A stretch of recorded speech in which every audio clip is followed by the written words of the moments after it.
Alright, how's everyone doing today?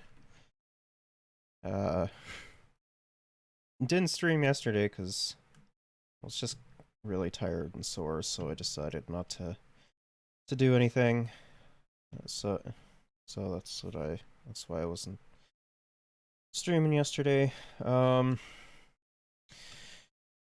we have a lot of the inquiry of the Emergencies Act we're gonna jump into today. Um, we are going to talk about like the Amaranth situation that has arose, as well as like some other stuff, like China, and then like some feud going on between Trudeau and all that. And then so if we have enough time, we might talk about some of the horrific stuff that's been going on in Iraq. Cause was it Iraq or was it Iran? I think it was Iran lately. Um, in personal news, I had to go to the hospital to get an MRI yesterday, so that was fun. Been waiting for that for a while, so it's good to get that out of get that. It's good to get that over with. I also had problems with my ear, so I had to get that looked at too. I'm just gonna give it a couple days after seeing the doctor about it and everything, and go from there. Um, yeah, there's quite a quite a good bit to go over today, so I don't really want to dwell on it too much.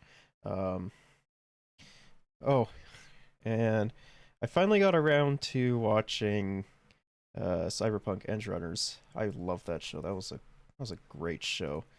But then again, I am also like a sucker for the uh,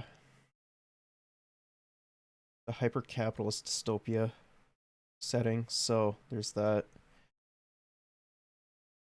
But yeah, it's been a busy couple last couple days for me. So yeah. I guess we'll start off with the the Amaranth stuff. So initially, from what I understand, is that she was going through an abusive time, which is not okay. Uh, and then a couple days ago, it sounded like she gained access back to her accounts and everything. So that's good. We'll cover the initial thing 'cause Ludwig will do it. So, How's it going, all? off. Welcome back to Mogul Mail. Today's video, not the fun regular Sunday video you might have been hoping for. We're not talking about how Twitch is going to implode in 24 hours, or how a random chess GM is shoving things up his butt for extra rating points. We're talking about something. Oh yeah, I forgot about that. That was really funny. Like I'm sorry, but if you're shoving like if you're shoving anal beads and shit into your body and like using that uh like cheat during chest, I mean just props to them. It's a very interesting way to go about cheating. Not like that was like any true or like true or anything, but yeah. Way more serious. Specifically, we're talking about domestic abuse, and specifically, we're talking about how Amaranth, one of the biggest streamers on Twitch, is a victim of domestic abuse. Now, if you guys are a victim of domestic abuse yourselves, or just don't want to watch something super heavy, I would click out right now. There's a lot of clips in here that I think are very hard to watch. Thanks for clicking in. Have a good rest of your day.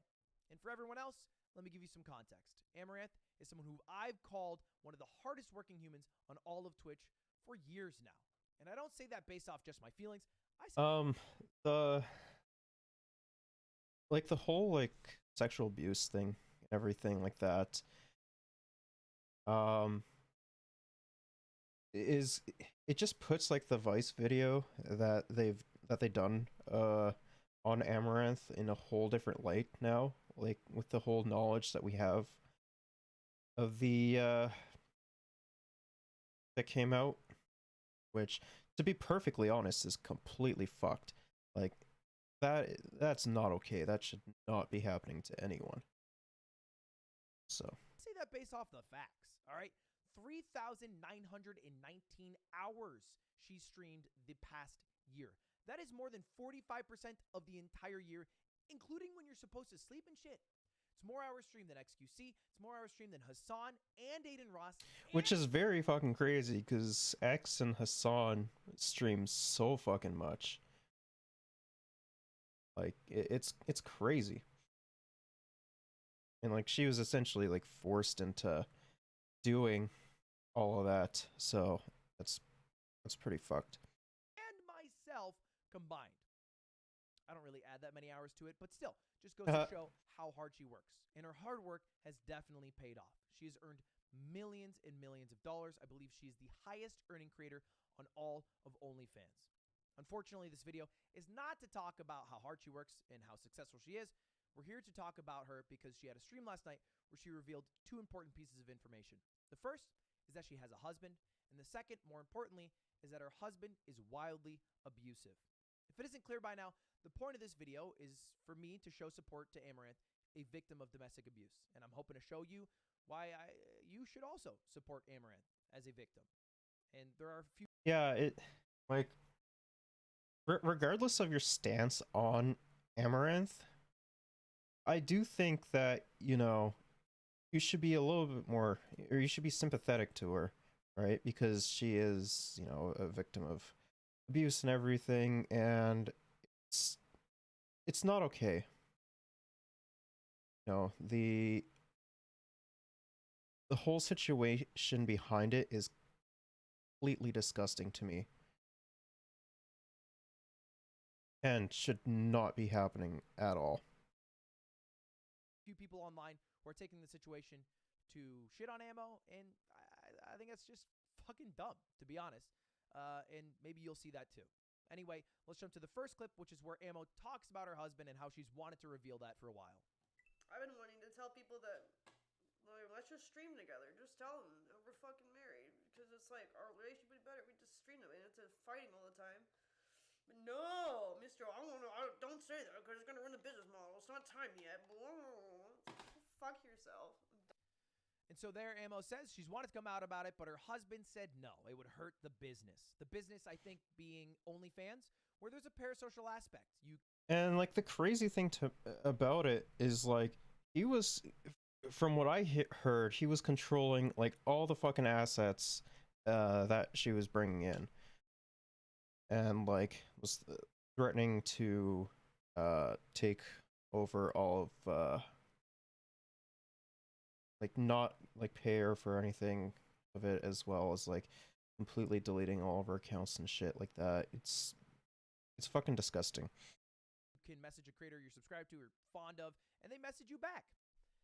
Now, I don't mean to ruin Christmas for people here, but there's a few facts that everybody needs to know. Shouldn't come as too much of a surprise, but the creators on OnlyFans don't really personally care about you. You're never going to date them or marry them, and oftentimes they're not even True. the ones personally messaging you. They oftentimes hire people or they have bots replying to you. Right? Maybe if you're the top highest payer, they'll actually message you, but they still don't care about you as people, and you probably are spending too much money. Right? The same way that Johnny Sins isn't an astronaut. He's also not a firefighter, and he also isn't a pizza delivery man. And just so you guys know, as far as I can tell, no one has ever been stuck in a dryer. And then even if they were stuck in a dryer, I'm pretty sure their step sibling didn't go help them.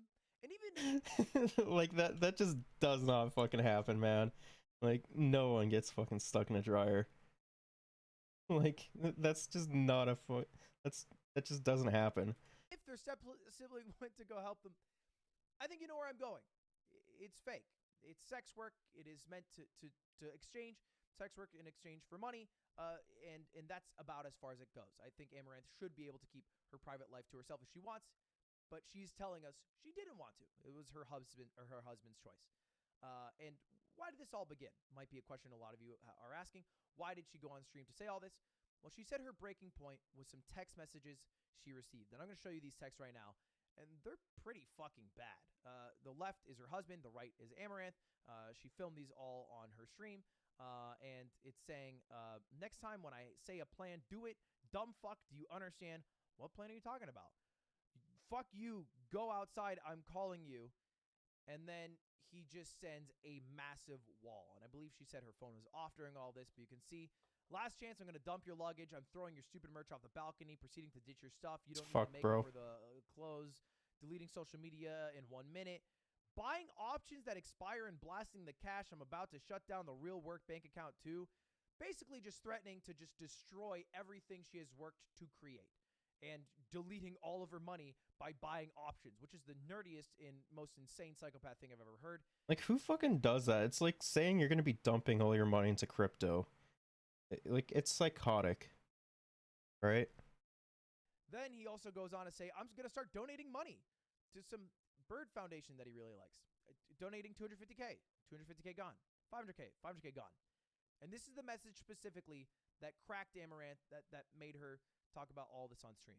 If no call in 1 minute, I will absolutely make sure Kyron goes to Meatpacking House. If you don't know, Kyron is her dog. Bro, I completely forgot about that. That's fucked up, bro. Don't do that. Don't do that to the poor doggo. Doggo has done nothing wrong in this situation. And for the record, like, Nora's Amaranth, right? So, which is, again, psychopathic, threatening to kill her dog, as well as destroy all the money in her bank account and her career. Terrible, terrible shit. And if that is not enough for you to understand that this guy is abusive, I'm going to show you a clip right now, which is them on a call together on stream. Again, super hard to watch, but I feel like it's important to show you how she is a victim.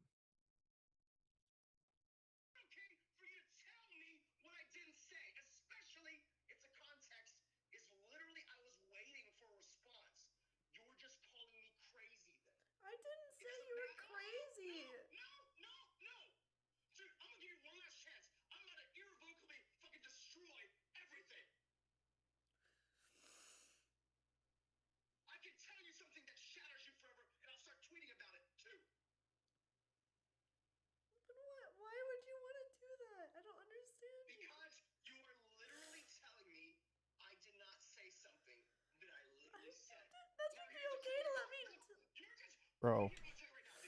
You're about to lose your entire fucking life in terms of everything that's been built because you're too obstinate to just merely accept that you didn't hear a thing. But I'm already very forgiving about that. That's really hard to hear. Now, this is him threatening to destroy her entire career because she didn't admit that she heard something that he swears he said. And he ends it by saying, I'm very forgiving. This is just clear. I mean, it doesn't sound like it, honestly.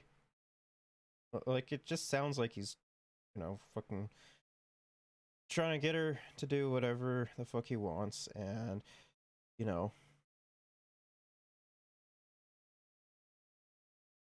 fucking get away with it. It's fucking disgusting. Cut domestic abuse. If you've never been in a domestic or an abusive relationship, it's like textbook everything: gaslighting, verbal abuse, and the threats are just absolutely insane. And it doesn't end there, unfortunately. Another clip here. Why did you say you were going to kill my dogs? Leave the house. Okay, I can leave the. You know what? Actually, I shouldn't leave the house because my dogs are here. We'll take the dogs and leave. You're asking the question, I'm telling you, and you're interrupting my fucking, telling you. Literally. What are you saying? You just told me you were going to kill dogs if I didn't do a 24-hour stream. Nope, did not say that. Now you're just fucking being a liar. I'm not I said I'm going to tell you what I said in terms of the earlier. You're saying you did not say that. I tried to tell you what I heard from you. So fucking hard to listen to, man. Then you tell me, what did you say? if you're having trouble following what in the fuck he's saying, you're not alone. I think he's absolutely just throwing everything at the wall in terms of lying, deceiving, manipulating, gaslighting, and denying what is very obvious for everyone who watched and everyone who saw the messages, him threatening to kill her dogs and ruin her career. And because she didn't work hard enough. There's also some clips that she showed where she went around her house and showed how he was physically violent. Now he said, or she said, excuse me, that he never hit her, but throwing shit around and Just wanted to make sure. breaking walls and things like that, they're still physically abusive. I would lock my door, but he broke that too. So, Best advice I can give that was during the my day divorce that my he grandma fucking gave. took This the too phone shall from me. pass. So she shows that. She also shows later on a hole in the wall from him throwing furniture around, and just really, really ugly shit. The most disgusting thing that, like, you know, outside of like this whole thing is that you had fucking idiots like donating and saying shit like, you know, I would treat you so much better and shit like that. I'm like, bro, just stop. Just don't do that. It's like one of the fucking worst things you can do. Like,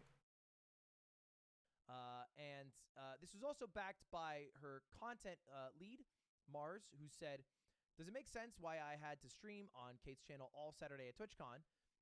Because the husband made them." And here's a picture of Amaranth locked out of her hotel and the call 911 I made while he was yelling at her Monday morning, which I think is what started this whole fight.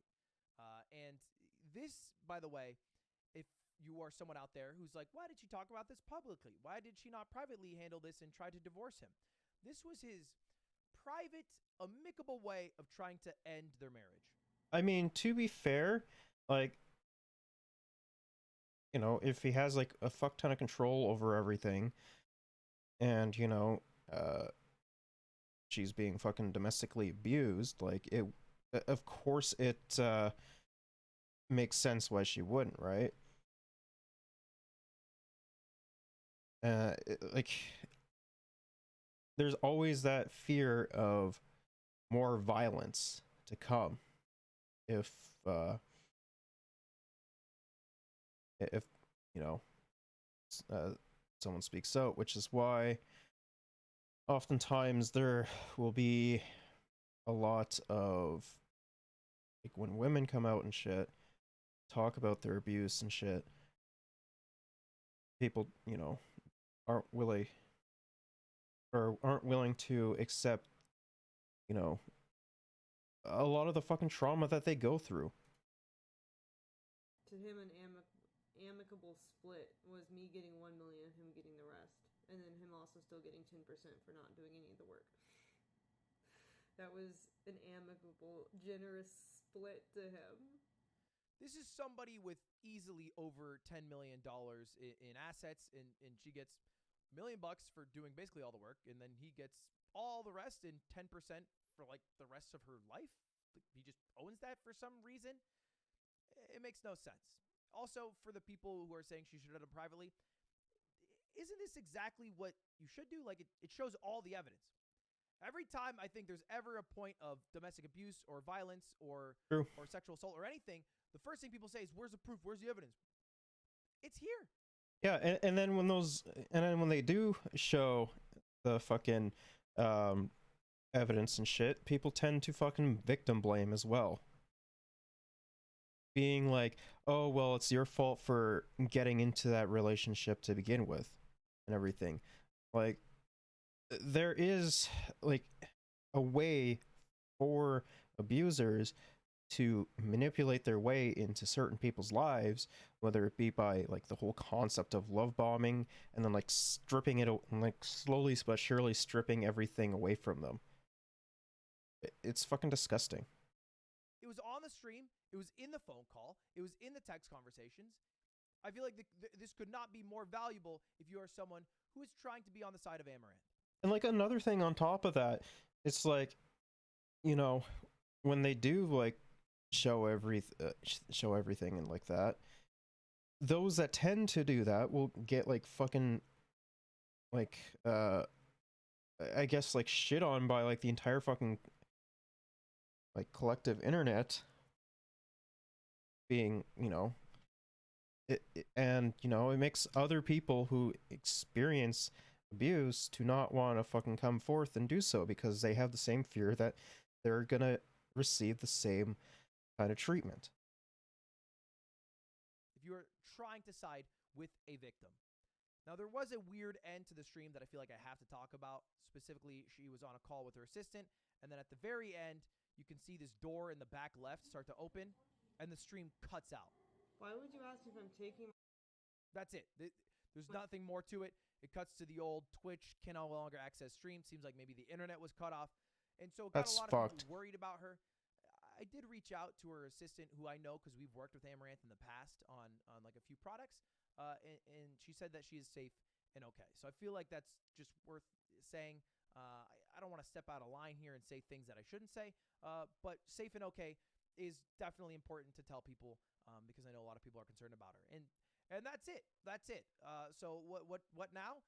Well, I think just support Amaranth as a victim of domestic abuse, and until she gets out of this marriage, support her the whole way through. That's what I'm going to try to do. I've reached out to her privately, and hopefully she's able to get out of it, and with everything that she's owed, which I would say is everything that she has done, because she's definitely 100% agree. and the worker and the one who made everything happen.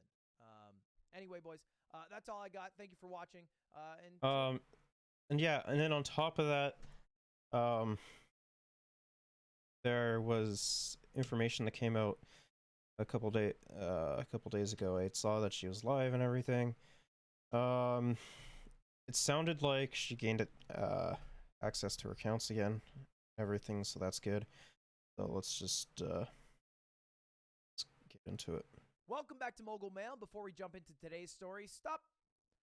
All right, scroll up. Don't write that mean comment that you're about to write about my t-shirt and my hair combo. I get it. I look like a pumpkin right now. But can we skip the insults and just talk about today's story, which is a positive one, all right? So hit the subscribe button. We're talking about today's positive update to Amaranth, which if you somehow missed, and this wasn't on your radar, was the biggest news story I've seen in a minute coming out of Twitch. It was all over Reddit, Twitter, everywhere you could find. Because Amaranth revealed two insane facts on a live stream. The first is that she has a husband, which was crazy, and the second was that her husband was abusive, which is crazier. And I made a whole video about it if you want to check it out. But Amaranth decided to go back live after about 24 to 48 hours after the story dropped and after her original stream revealing all that info. And this is what happened on her first stream.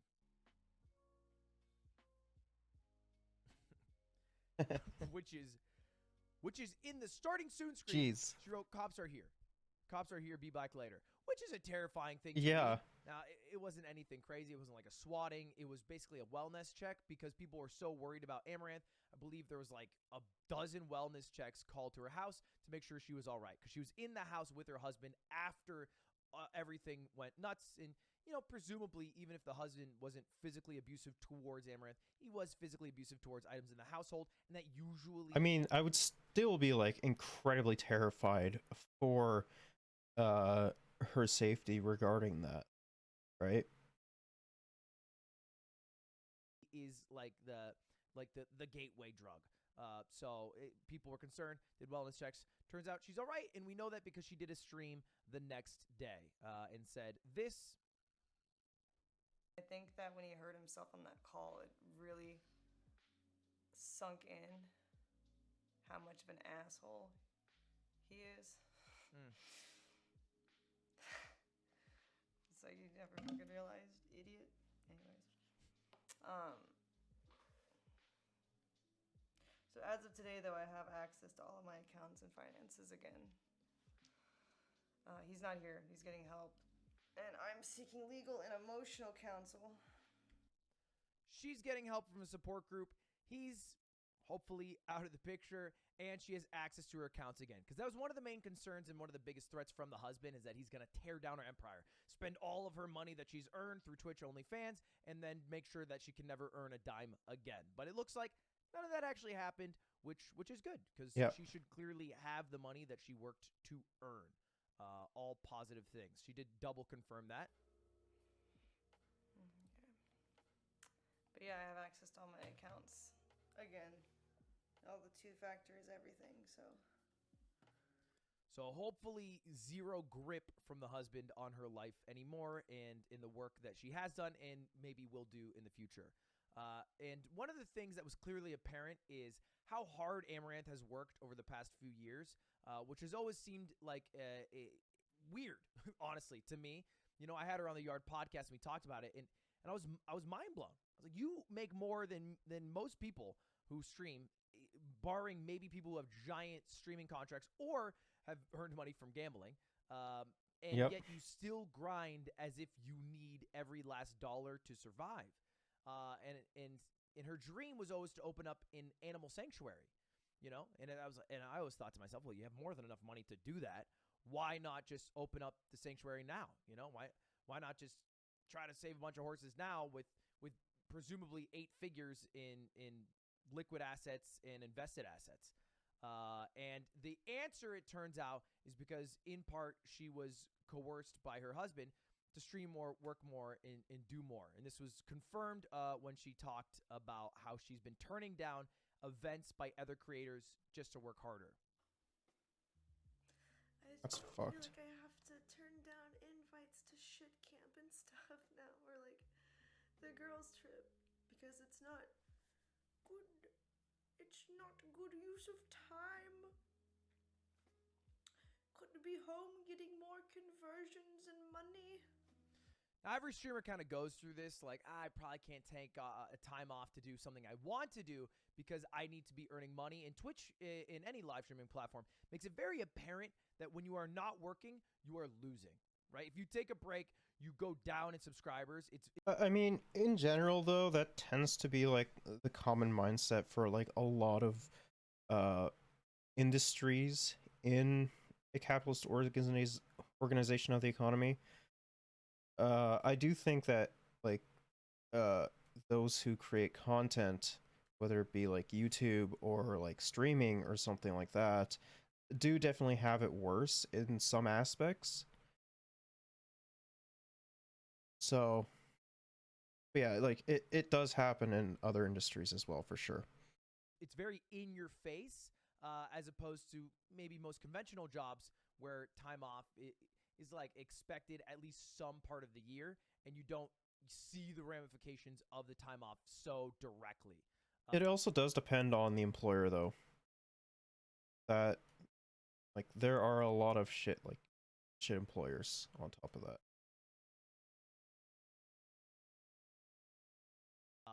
And now maybe she's able to change her lifestyle so that she can do the things that she also wants to do. And then she also spoke about maybe like the future of doing OnlyFans and how she felt about that a bit.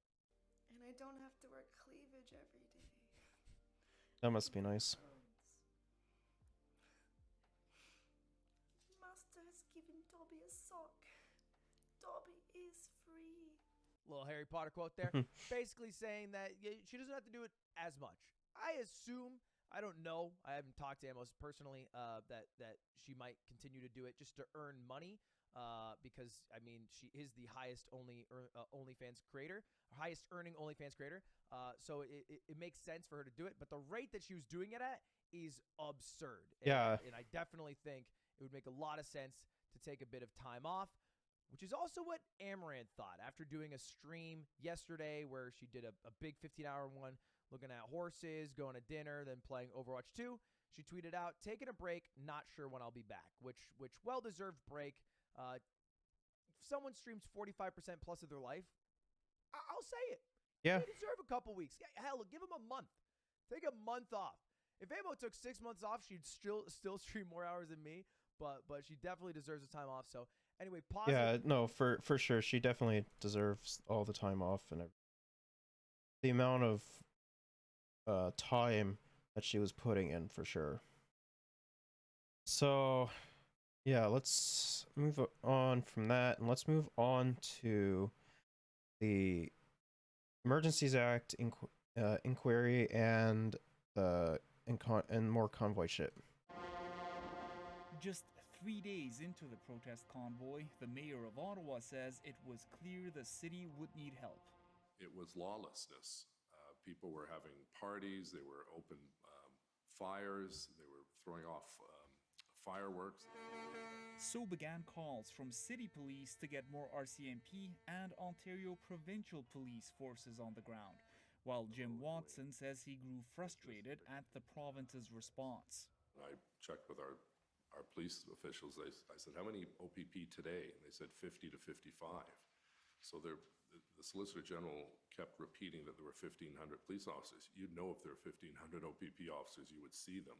Watson also took issue with Ontario Premier Doug Ford skipping what were supposed to be three-way meetings with the federal government and the city. He said, look, what's it going to accomplish? A bunch of people sitting around a table talking and making decisions. And I said, well, that sounds like a cabinet meeting.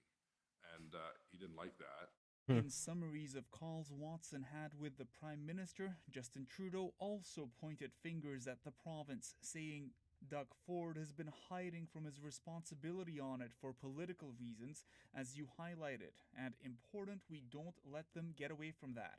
But as Not of wrong. February 8th, the city still didn't have the federal help it asked for either. Show me the Mounties, Watson said to federal ministers. If the province had There definitely is like responsibility on both sides of this. You know, Doug Ford, you know, clearly doing it clearly for political motives. It's apparent. All the fucking conservative premiers, you know, did fuck all for these clowns. When, you know, they were blockading the border, for example. And yeah, no, Justin Trudeau, like, was just like all bark and no bite. Like, he did nothing. participated in these meetings and been more Excluding the passing of the Emergencies Act. engaged, do you think there would have been less of a delay? I truly believe it would have if we're all at the same table speaking to one another. And though he says he was not consulted on the Emergencies Act, Watson supported the move. I'd never thought I'd see the day where I'm so happy to see a tow truck. It's so What? interesting, Rafi. Those comments Oh. about Doug Ford paint such a different picture from what Ford was saying yesterday. Adrian, he was standing right next to the Prime Minister offering his thumbs up for the Emergencies Act, and today the province is saying that it's not up to them to direct police forces, that they have been cooperating with the inquiry and they're ready to offer any witnesses as soon as they're asked. So the Ottawa police chief's sudden resignation, that was a major signal of the troubled response at the time. Any mention of that today? It did come up, and Mayor Jim Watson says he only learned about it through a news release that Peter Slowly, he had his full confidence the whole time. And we'll likely hear more about this tomorrow when the city's former chair of the Police Services Board testifies. All right, more to come. Rafi Boudjikani in Ottawa. Thanks, Rafi. Okay. Yeah, this is... It's just fucking crazy, man. Like, there's just so much shit slinging going on around this. Like, you know, fucking people who lived in Ottawa didn't fucking want this shit. They felt let down by the government and everything because of these clowns, you know, non-stop blaring with their fucking horns and shit. And, you know, no one to disperse the crowd for this idiotic reasoning. Ottawa police seemed to be caught off guard by the size and scope of the convoy protest that rolled into town last winter. Today, a public inquiry heard they were warned. Ottawa's city manager testified he got an email from a hotel group detailing what a protester told them. Basically, that they will leave their trucks in place, chain them together, and attempt to block all access to the city. Not only that, he said protesters were looking for... Remember, They weren't fucking there blockading shit. Just remember that. Apparently they weren't doing that, right? Remember that narrative that the conservatives are trying to push? They weren't blockading shit, they weren't hawking. Despite the fact all the fucking evidence against it. 10,000 hotel rooms for a month or more. This information received from the Hotels Association was passed on to the Ottawa Police Service. It was. This information was shared with Ottawa Police. I know that. This week's first witness to the Emergencies Act inquiry faced some tough questions as well. We understand that, though, for protests, the city does not require permits because that's an exercise of charter rights and freedoms, correct? Yep. One of the benefits of the permit, or the purpose of the permit, is to understand, even if it's a protest, what the plans are of the protesters so we can mitigate some of those effects in advance. But we can't force a protest group to buy a permit from the city. But for an event, you'll shut them down quickly. That's right. Do protests typically have fireworks? No. Or barbecues or hot tubs? No. I mean, like, to be fair though, they were having like a little bit of fun. So there was that, like, and like it's not even like a fact of like, regardless of what side of the aisle you're on, there are going to be like, you know, fucking people dancing and shit like that, and you know, like giving other people like food and something to eat. Well, so it's not an exclusive thing, but like, if anything, they were just really fucking annoying with their horns and shit. Because it was like, I don't mind when hogs go out and protest because it is the funniest shit ever. Because like, for one, they can't spell worth a damn, so I get to make fun of their fucking spelling and everything. And then like, you know, it's just funny watching hogs protest because they have like nothing that they have nothing that, you know, they're not yeah, they have nothing man, brain. They don't have anything to complain about, so it's like mostly like just dumb shit or like conspiracy theory bullshit. They sound a bit more like an event. Would you agree with me, Mr. Kanalakos, those kinds of things? No, I don't agree with you on that. In the context, it was a protest. The city is also critical of the Ontario government, who it says didn't show up at planning meetings with the city and the federal government. The premier says he's not been asked to testify. I stood shoulder to shoulder with the Prime Minister. These folks were, you know, camping out, everything from whirlpools, disrupting downtown, disrupting the lives of the people of Ottawa. And Rafi, you know, the story of how things unfolded. And why didn't you literally just listen to the fucking jurisdiction that this was happening in, as well as the, you know, the fucking dumbass libs? Let's see. From the city's perspective, that just continues tomorrow.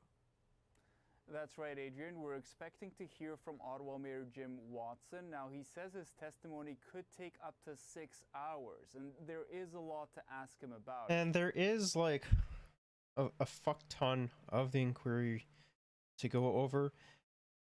I just don't feel like watching 6 to 10 hours of that shit. I'm sorry, I just can't do it. And that's coming from me, who, you know, fucking watches boring ass shit all the goddamn time. Including the story of former police chief Peter Slowly's resignation, and Watson is expected to discuss the details of his deal with the convoy protesters to remove some trucks off residential streets, which we heard a bit about today. All right, we know you'll be following it. Thank you, Rafi. Okay, Western Sovereignty. Uh-oh. That's a Nazi thing. Alright, let's jump into this, I guess. Hi there, I'm Rosemary Barton. Here's what's at issue this week. Alberta Premier Danielle Smith dialed back her pledge on her proposed Sovereignty Act. When things get decided by the Supreme Court, that we will abide by the decision of the Supreme Court. But you bet, we're up until that point, we are vigorously going. Bro, she is so dog shit, man. to defend every area of our constitutional jurisdiction. But that fight over jurisdictions is also brewing in Saskatchewan, where Premier Scott Moe unveiled his own plan to which we did coverage of on, don't remember if it was Friday or if it was Saturday. defend his province's economic autonomy this week. Two provinces sending a message to Ottawa.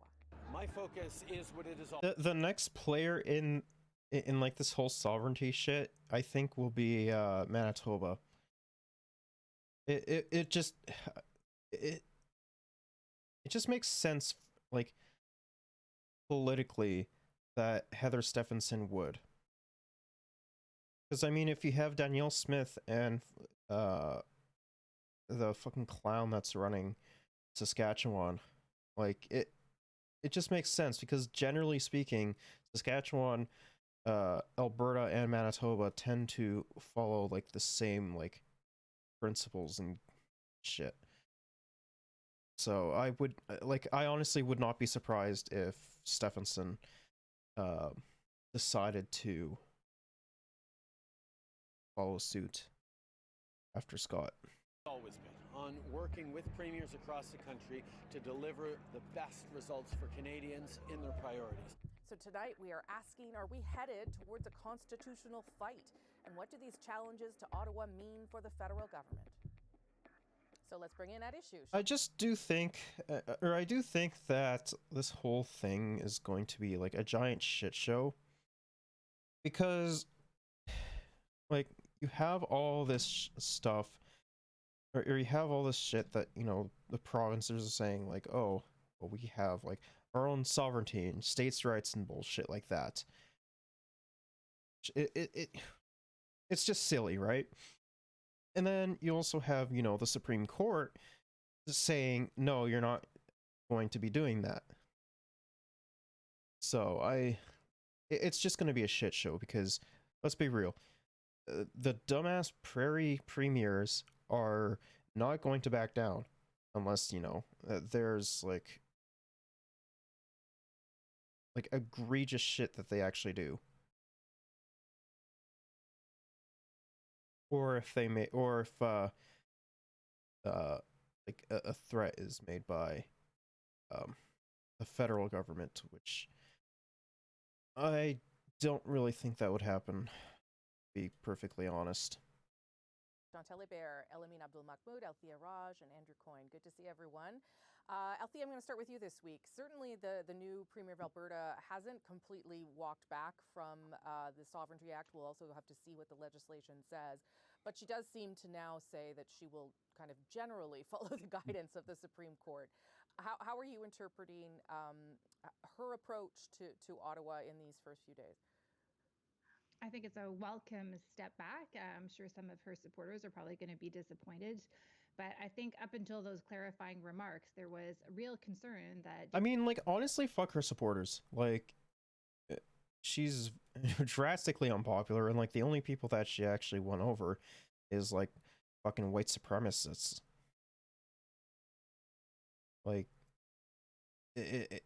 there's no one else outside of that, outside of maybe, like, some other conservatives that actually, like, support her so far. And honestly, I think it's been a gigantic misstep for Danielle Smith to do this, as well as, you know, it's especially like coming off of the shitstorm that was Jason Kenney. Like, it just doesn't even really make too much sense. Because your Jason Kenney was already facing political suicide, right? And the fact that, you know, she's essentially doing the exact same thing as Jason Kenney was, it is just like, it's just silly.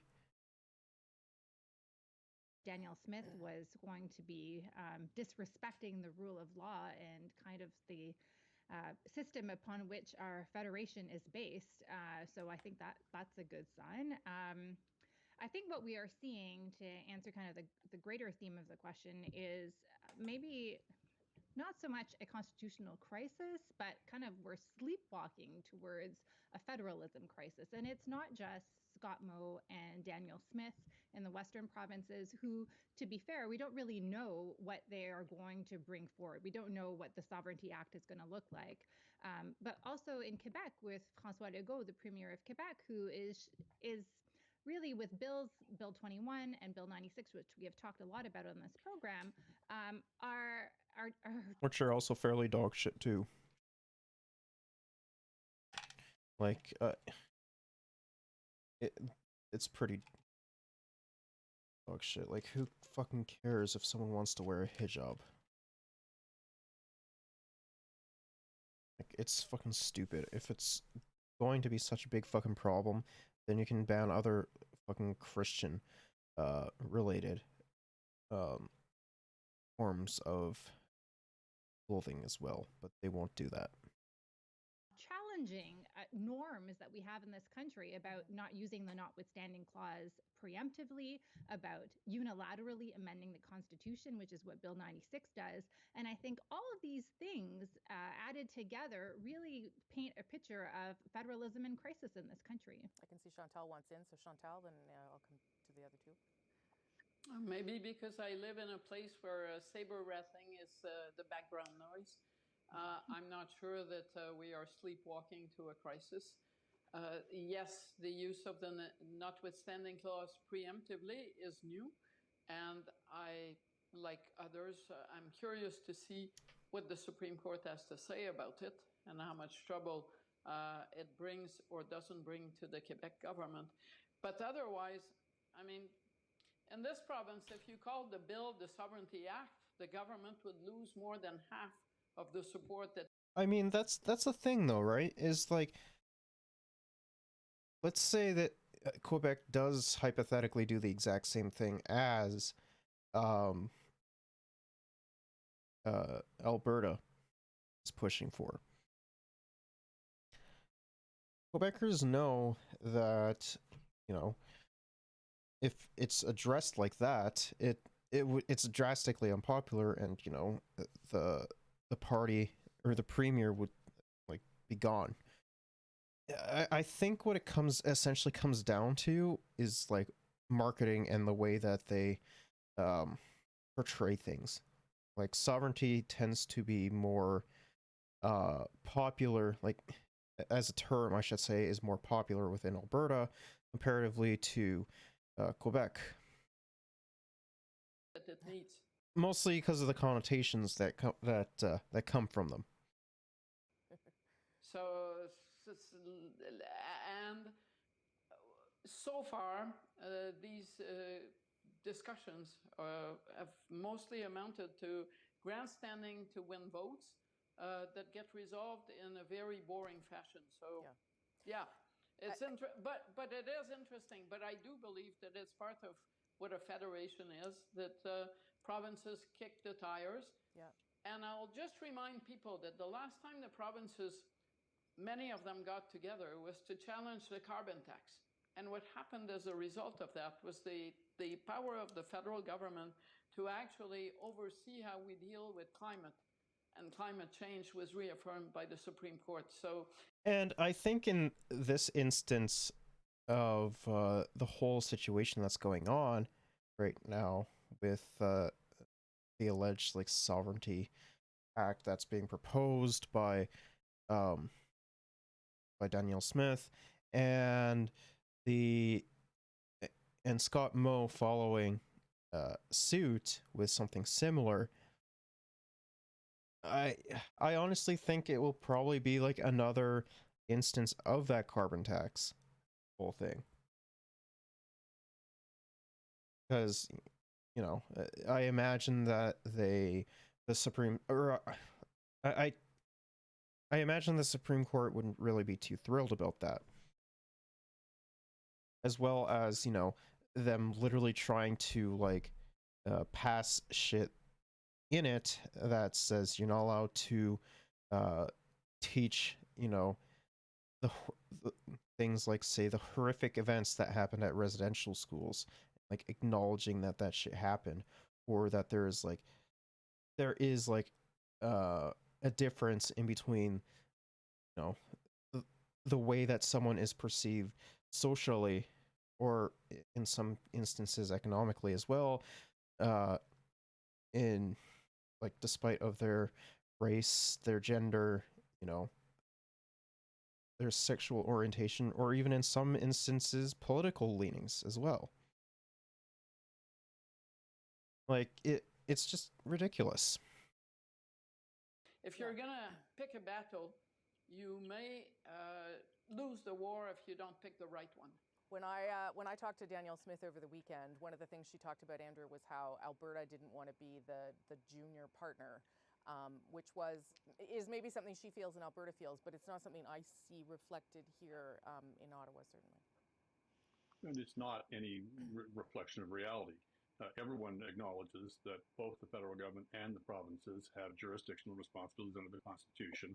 And when the federal government exercises its jurisdiction, it is not making a province a junior partner. It's simply exercising its jurisdiction. So there's a kind of a doctrine in some of the provinces that anytime the feds do anything, they're somehow treading on provincial toes. Mm-hmm. I'm sorry, that's not the case. He's 100% right about that. Because when Stephen Harper was prime minister, and he used his federal jurisdiction, you did not hear that at any of that conversation at all. But as soon as you got the Liberals in power, automatically they swapped like that, being like, no, whatever the hell you're doing is it's stepping on our toes, and you're not allowing us to do our jurisdiction and shit. Which, no, it's silly. Like, that's sorry, but that's just the truth. Like, they're not overstepping their welcome, because there is like a difference between the federal jurisdiction and the provincial jurisdiction, regardless of how much conservatives cry about it. Now, look, there's a difference between a constitutional argument and a constitutional crisis. It's perfectly acceptable for provinces and the federal government to fight over who has what responsibility and argue about it and take each other to court over it. That's the biggest one, or the biggest example that I can think of that currently, is the way that highways are done. Like, it doesn't happen just on the federal level, it also happens on the provincial and the municipal level as well. Like, I see it more in the municipal and the provincial level more than the federal and provincial level, but like, it still does happen. Like, another big one is healthcare as well. There is that as well, but I think from what I understand, I believe it's a little bit less than because like the main one the main highway that tends to fall under that jurisdiction would be, like, if I remember correctly, I think it's the Trans-Canada Highway. It's fine.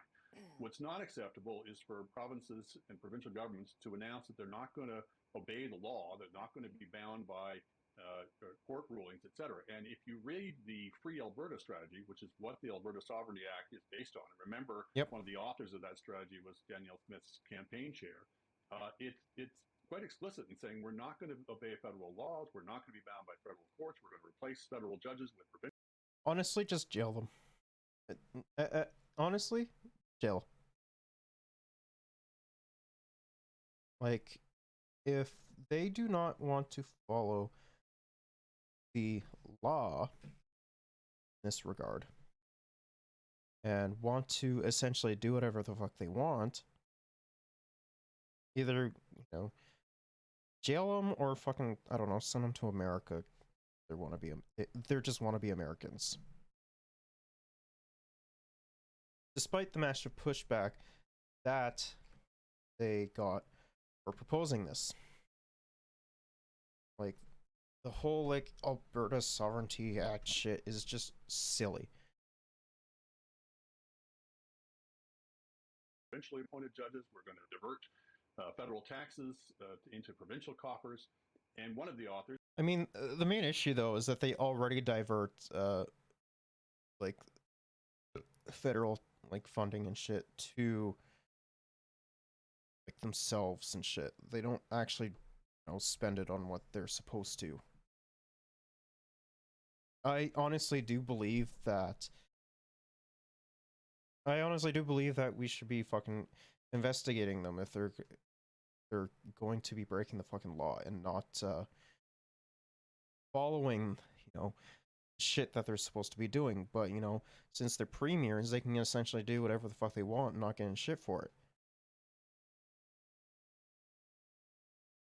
As well as I still hold on to the belief that, they should have to go to school for, like, either, like, fucking economics or political science, and then if they don't fucking adhere to the wishes of the people, they should be, like, be able to be sued and fucking,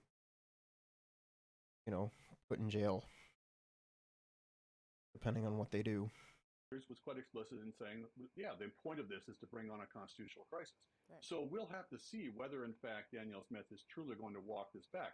It's certainly a step in the right direction to say she'll... I think at most, like, she'll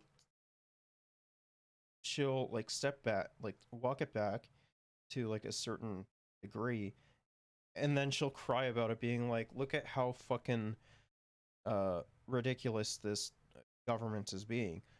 Like, and I don't know, probably fucking call Justin Trudeau a communist and or something like that. She'll be bound by a Supreme Court decision, and if that is true, I think one of the first things that would happen if they bring in this act as it was originally envisaged is the Supreme Court would rule it as being completely unconstitutional. In which case, maybe that's what she wants. She can tell her supporters, "Well, I tried," and then she can still live within the rule of law. But we've got, as well as, like, rile up the hyper reactionary base that she has. So there's that to consider as well. Like, it's only like a small minority of people that actually want that passed. The vast majority of Albertans, from what I understand, have been giving a lot of pushback for that proposal, which is good. But it's just,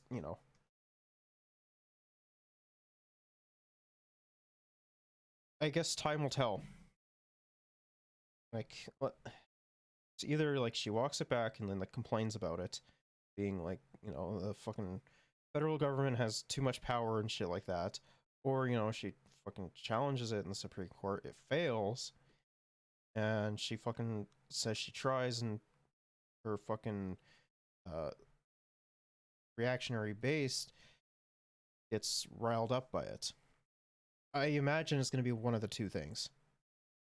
Got a lot of issues still to be resolved in this till we see whether we're out of the woods on this or not. And when you see someone like Scott Moe sort of jumping on the bandwagon, Elamine, does it then become really about premiers looking for a punching bag, and that punching bag is a convenient liberal federal government? Yes. Sure. I mean, we certainly have to. There's a necessity of sort of differentiating between normal federalism tensions and abnormal federalism tensions. This country is founded on federalism tensions. And I honestly don't think that with the, as much as I hate it, I don't honestly think that the way that the fucking liberals have been going with their federal intentions has, like, been intrusive, to be perfectly honest. I just don't see it. That's just what we do around here. I think, like, when we sort of look at what makes this moment unique, one of the things that does actually make this moment extraordinary is the involvement of Francois Legault in Quebec. And I actually disagree with Chantal about the idea of it being saber rattling because Bill 21 and Bill 96 I think explicitly are not saber rattling. I think they sort of elevate the sort of at least the constitutional conversation. The idea that Quebec is able to amend the constitution and have the prime minister say, you know what, they are allowed to do this, even though there are plenty of constitutional experts to say, actually, that is not permitted to do so. I think that is worrying. I think it also kind of dovetails worryingly with this kind of rise of retail politics, where you have a lot of federal politicians who are reluctant to defend federalism locally, whether it's in Alberta or Quebec, because that sort of guarantees them a little bit more votes the next time around. And I think one thing that we have to maybe ask ourselves is this federal government particularly concerned with the unity crisis at this moment? And if they do find themselves in the middle of one, how? I don't think they're too concerned about like this right now. I do think though that despite everything, I do think that at least in regards to the psychopathic conservative party that we're facing right now is a fairly unified Canada with in regards to like the handling of COVID, which I personally think was fucking awful, but a vast majority of Canadians think that it's actually handled pretty well, and for the most part, and seeing how unhinged the conservatives are behaving and what they're trying to do. Because a vast majority of Canadians are like, I hate to say it, are like they're sick of Trudeau, but like they don't want to don't want him to go because the fucking conservatives just send out their like fucking craziest, just like Nazi supporting members to be their fucking leader. And I honestly don't think the NDP has a chance of being elected federally, as much as it pains me to say it. I just don't think that Singh is charismatic enough.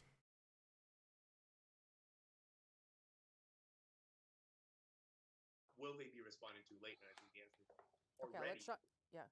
I'll let Chantal respond, then Althea. I've seen unity crisis, and this is not what it is. As for the unilateral amendment of Quebec's internal constitution, I'm content enough to wait to see if someone challenges it. And I am reminded that someone did challenge New Brunswick's right to agree with Ottawa that it was a bilingual province on the same basis and the same arguments. And they were told by the Supreme Court to go back home. So I'm with Andrew on one point here. No government in this country at this point has yet said if the Supreme Court tells us something, we will disregard it. The only provinces I can actually imagine doing so would be Alberta, Saskatchewan, Manitoba, and then depending on situation, Quebec.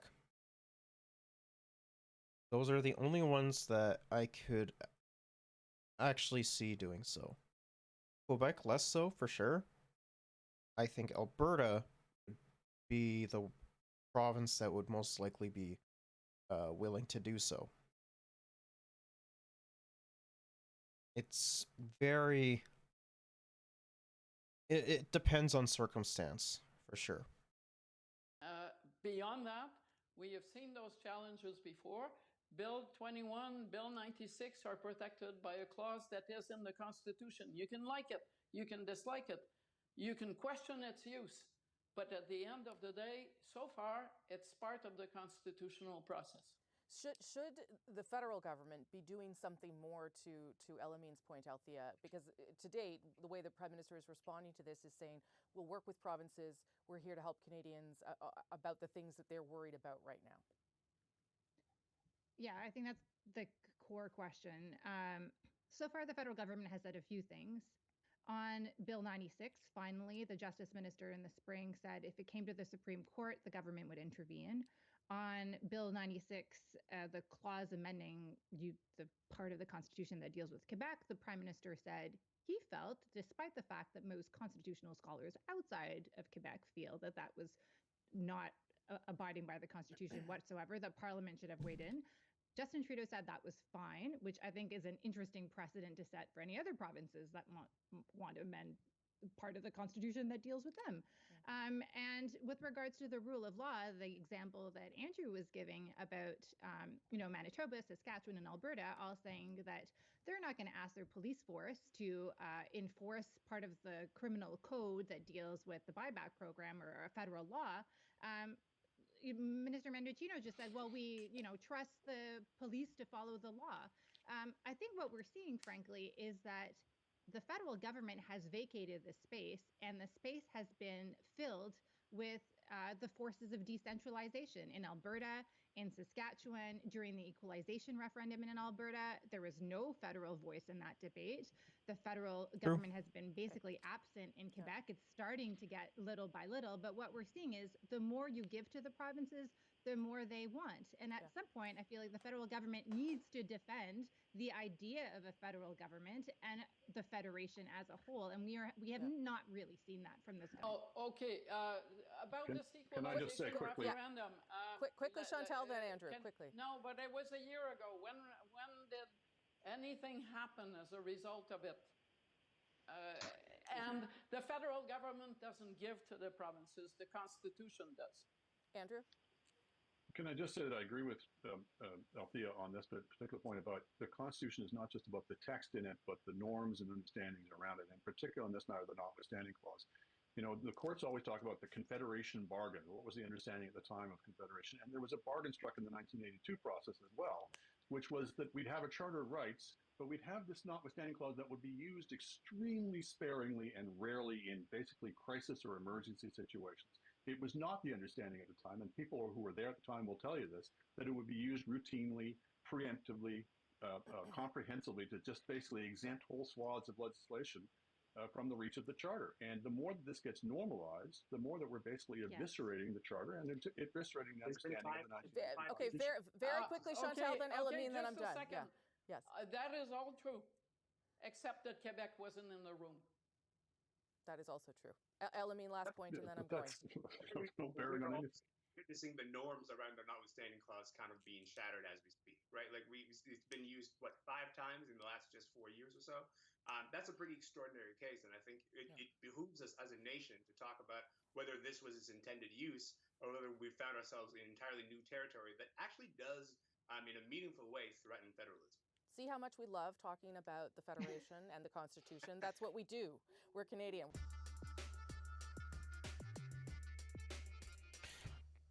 I mean, like, conservatives love talking about the Constitution and shit as well, despite the fact that they have no fucking clue what's in the Constitution. They automatically assume that it's very similar to the American Constitution, and they just don't want to fucking read it. Same thing with the rights and freedoms. Like, they're all talk, but they actually don't fucking read it. Hey, welcome back to another round of At Issue. The public inquiry into the use of the Emergencies Act started today. We didn't enter into using the Emergencies Act lightly. We used it with a sense of it was the necessary tool at the time. We used it in a way that was measured and proportionate. That unprecedented decision will be examined closely over the next number of weeks. 65 witnesses, including the Prime Minister. Tonight, we're asking who has the most to potentially lose, what's at stake for the government or the official opposition. Let's bring back At Issue. Chantal, Elamine, Althea, and Andrew. We're just going to do a quick go around here because you spent so much time talking about the Constitution, but we'll come back to this because it is ongoing until November. Elamine, why don't I start with you here? This is, the government says this is what they want. They want this. It has to happen, obviously, it's required, but the government says it's open to this happening and it wants to see this happening transparently. Is there a risk, though, here for the government? Of course. I mean, like when we sort of see all the opening statements today, one of the elements of the conversation has been all the passing of the blame to different levels, right? Every single lawyer who spoke is saying, you'll see that my clients, the OPP, did the right thing, but maybe the Ottawa Police, they have their own concern. The Ottawa Police, speaks up and says, "Oh, this might be an RCMP matter." There's a lot of passing of the buck, and I think my worry becomes that as we sort of go through these 6 weeks, Canadians might get like a front row seat to a show that they didn't really want to see, which is how many different levels of government either failed or didn't want to take enough responsibility in the matter. Yeah. And I think that is a risk for not just the federal government, but a lot of public institutions that, at least for now, enjoy some kind of public trust. Andrew? Remember that this is not a court of law. It's mostly about the court of public opinion. So everyone's expecting the inquiry to make some finding about whether or not the government met the legal standard here of necessity. And it may or may not get into the weeds of that. I mean, it's got to be careful not to tread on the other legal proceedings that are going on around this. I do think that they did, though, right? Like, all things considered.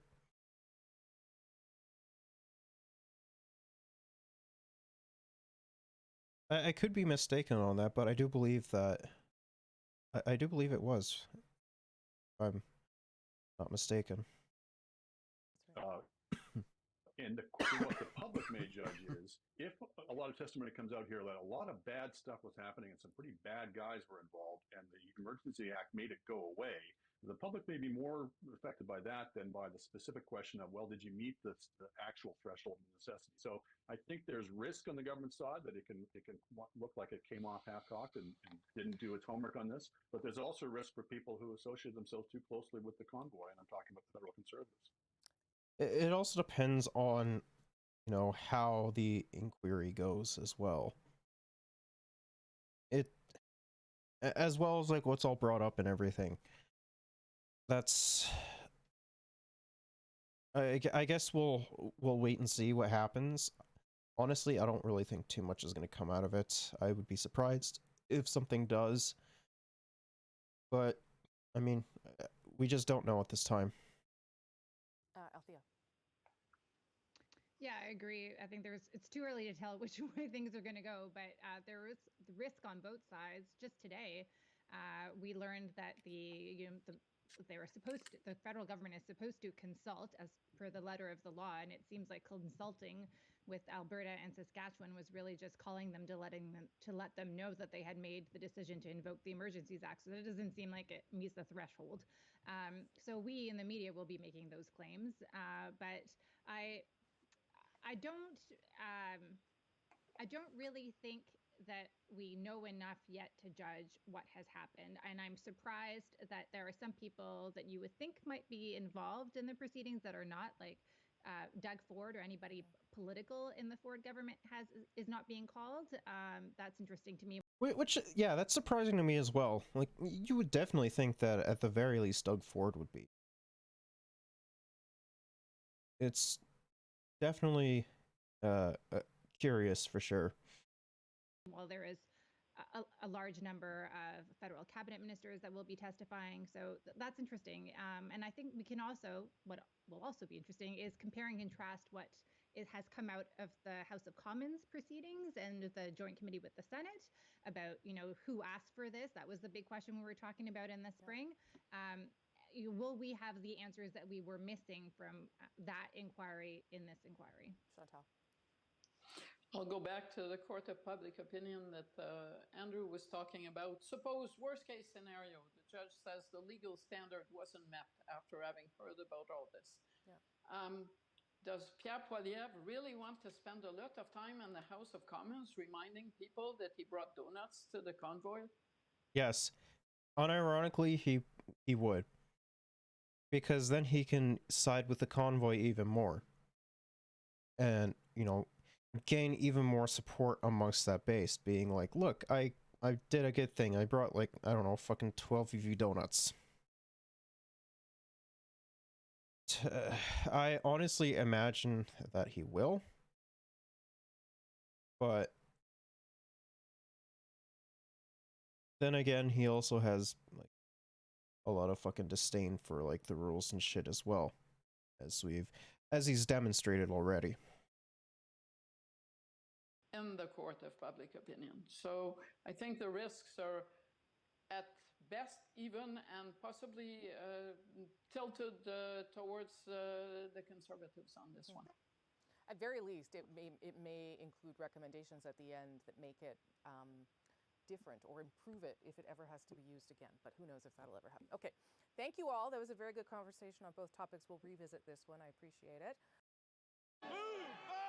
After 3 weeks of little action, back in February, Ottawa police finally moved in. The convoy protest was ending, the Emergencies Act was in force. How and why the powers in the Act were invoked are matters of great public interest. And so a public inquiry has begun and battle lines have been drawn. The federal government is seeking to justify its actions. Given these unprecedented illegal protests, we needed to take action. But a string of others say that move went too far. The funny thing is, though, is that when it's a bunch of dumbass, bored, fucking business owning, white conservatives, you know, it's too far when, you know, something is invoked on them. But heaven forbid when it is a fucking indigenous protest or anything, the fucking feds or the RCMP gets called on them and they're fucking shot to death. It's just silly. Provinces like Alberta point out authorities stopped a border blockade there without extra legislation. None of the powers that were created under the Federal Emergencies Act were necessary. A lawyer for some of the protesters said I do also think, though, that's, you know, just, you know, fucking these hogs just want, like, a reason to feel, like, oppressed and, or say that they're oppressed or something like that, which we all know isn't true. The act simply wasn't needed. It could be invoked due to espionage and sabotage. Are you going to hear any evidence about espionage and sabotage? The answer to that is no. Are you going to hear evidence of violence against persons or property? The answer is no. But, like, wasn't there, like, violence and shit there, though?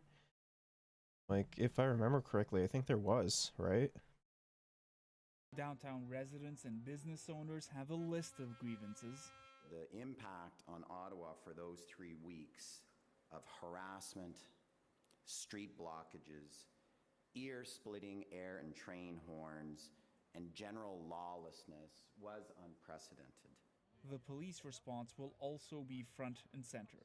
The police had little time to prepare. The genesis of the protest had only begun a couple of weeks before it arrived in town. After some delay, you will hear that the OPP took on a leadership role in coordinating resources from different police services. Rafi, so we hear there from a lot of lawyers, but we will also clearly hear from a lot of witnesses. 65 different witnesses, Adrian, including Trudeau and 7 members of his cabinet, the former and current Ottawa police chiefs, the commissioners of the RCMP and the Ontario Provincial Police, as well as some protest organizers, including Pat King and Tamara Leach. And how tight is the time? King is interesting figurehead for sure. It's going to be very interesting to see what he has to say. Same thing goes for Leach as well. Timeline on this. Witness testimony is supposed to wrap in 6 weeks, and the whole process has to be done by law in February. Thousands of documents are expected to be released. The inquiry commissioner already hinting that that's a lot of work in little time. No kidding. All right, Rafi Boudjikani in Ottawa. Thanks, Rafi. You're welcome.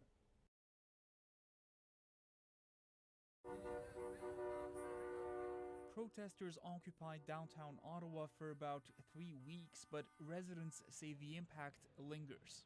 The long-term effects are loss of hearing, loss of balance, some vertigo, triggered by the sound of any horn now, triggered by certain music. It just was an assault on my hearing. They would increase their honking and target their honking and shout at us. Downtown resident Zexi Lee was the face of a class action lawsuit that resulted in an injunction to stop the blaring horns. She told the public inquiry into the government's use of the Emergencies Act to quell the protest that police didn't do enough. The people that are supposed to help you weren't helping you. Lawyers for Ottawa police. I mean, what else is new? The fucking cops don't do anything anyways. Most of the time, they're not even fucking part of their communities. They live outside in, like, more suburb areas. Challenged that, pointing out they responded when she received online threats. And the Ottawa police actually attended your residence a couple of occasions as well, correct? That is correct. The Emergencies Act had never been used before. The inquiry is looking into whether the protest met the bar to invoke it. A lawyer for some in the convoy argues it didn't. You didn't see anything that could be classified as espionage or sabotage? No. You never saw any protesters or truckers physically harm anyone, is that right? I would describe it as intimidation with a truck. The inquiry also heard from an Ottawa city councillor who said the protest forced him and his family from their home. Any public office holder, our information can unfortunately be found online in some instances, and I believe that that's how protesters were able to find my home address and show up. He said police didn't respond to his report of threats and criticized the former Ottawa police chief's handling of the protest. You have the Chief Slowly who's saying, I need 1,800 new officers to resolve this. At the same time saying, this is not a policing matter. This is there's a political way to fix this. You know, so that is the erosion of the support that I had for Peter Slowly. Rafi, the inquiry continues next week and some big names are expected. Ian, will be hearing from Ottawa Mayor Jim Watson, his city manager, as well as the former chair of the Ottawa Police Board. The mayor and the city manager, you'll recall in particular, were involved in some negotiations with some convoy organizers around the idea of moving trucks away from the downtown core. But of course, it's the federal government that invoked the Emergencies Act, and we don't expect to see the Prime Minister or his ministers take the stand for another few weeks. Thanks, Rafi. You're welcome. It's definitely going to be interesting to see what happens when they do take stand. That's for sure. Day 5 of the Emergencies Act inquiry. We're hearing from Ottawa Councillor Diane Deans this morning, who at the height of the convoy was ousted as chair of the Police Services Board. Deans is testifying now at the inquiry. Let's have a brief listen in. So you were requesting a greater, more insight into what the plan was. Yes. And what the operational plan was, and you were not receiving it. Correct? I'm getting little snippets, but we weren't getting a whole plan. Yeah. Yeah. How did the board push back? You know, presumably when it was not getting what it was asking, how does the board push back? Well, I think you can sort of see it in the flow of information and in just the information you put up here this morning, that it was getting like, okay, now I want it. I want the number. I want the resource requirement. I want the plan. I want it. I want to see the details. And it was like that. I think it was growing as we went along, that we were realizing we weren't getting information. And I have to say, through this commission, I've realized there was a lot more information the board was not privy to that the city was. It was very frustrating.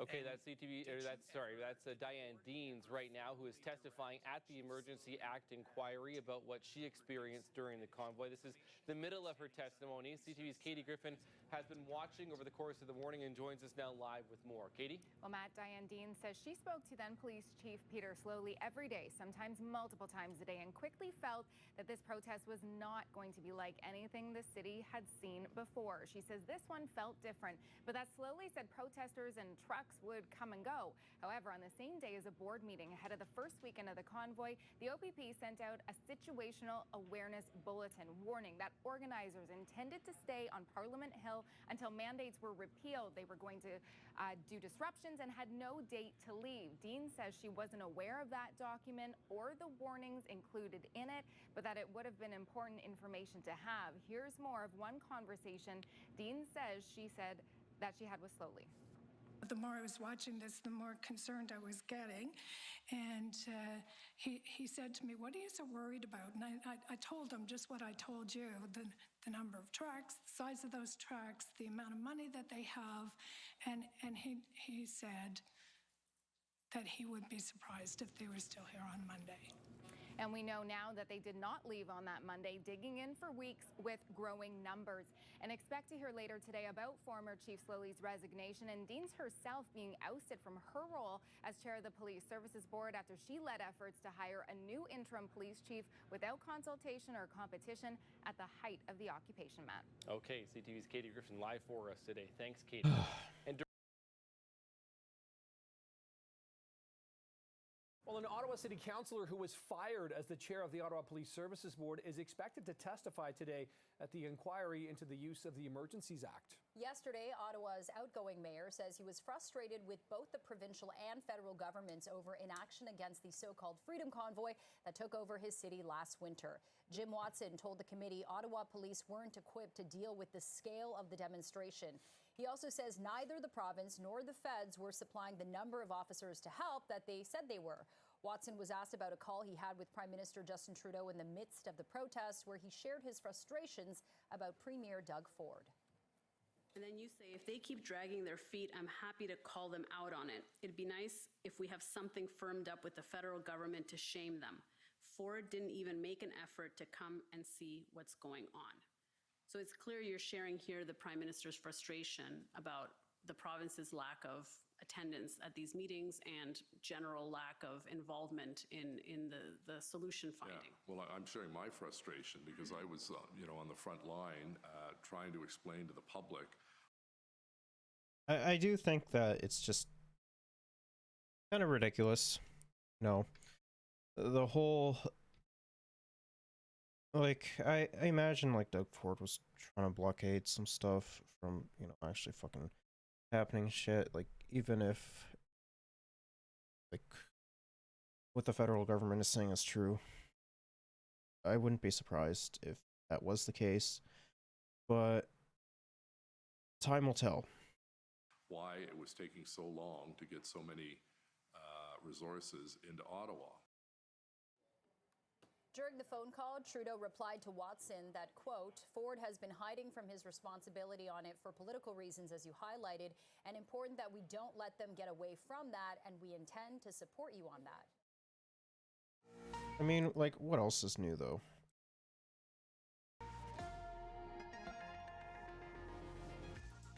Unconstitutional power grab or necessary for national security.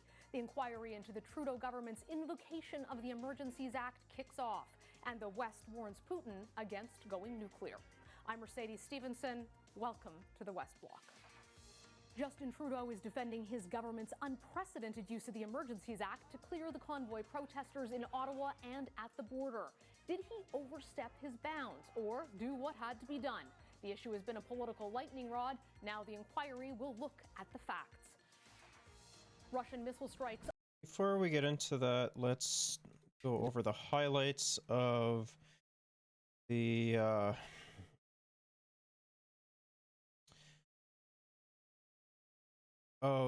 inquiry that happened so far. It is important for Canadians to understand the unprecedented critical situation that the country was facing earlier this year. The evidence will show that the invocation of the Emergencies Act was a reasonable and necessary decision given the escalating volatile and urgent circumstances across the country. The evidence of the government witnesses will detail the facts and events leading to the decision to declare a public order emergency. They will describe the countrywide threats to the security of Canada, the illegal blockades, the disruption and intimidation experienced by Ottawa residents, the threats at our borders and ports of entry, and the real impacts on Canada's trade, international reputation, and the economic well-being of Canadians.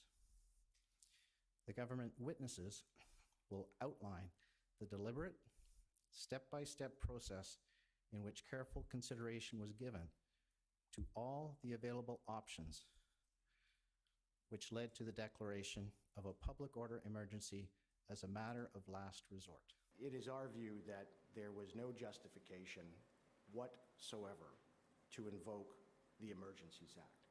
The Emergencies Act requires several things. One, it could be invoked due to espionage and sabotage. Are you going to hear any evidence about espionage and sabotage? The answer to that is no.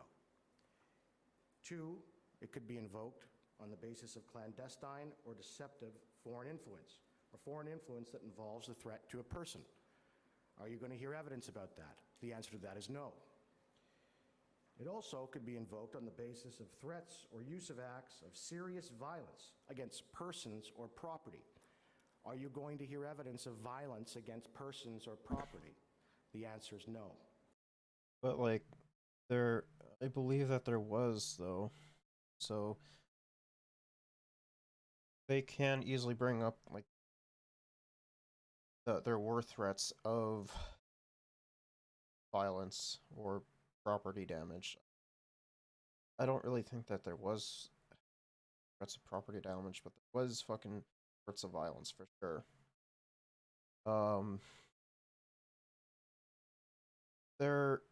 I mean, not because like in regards to property damage, might have been some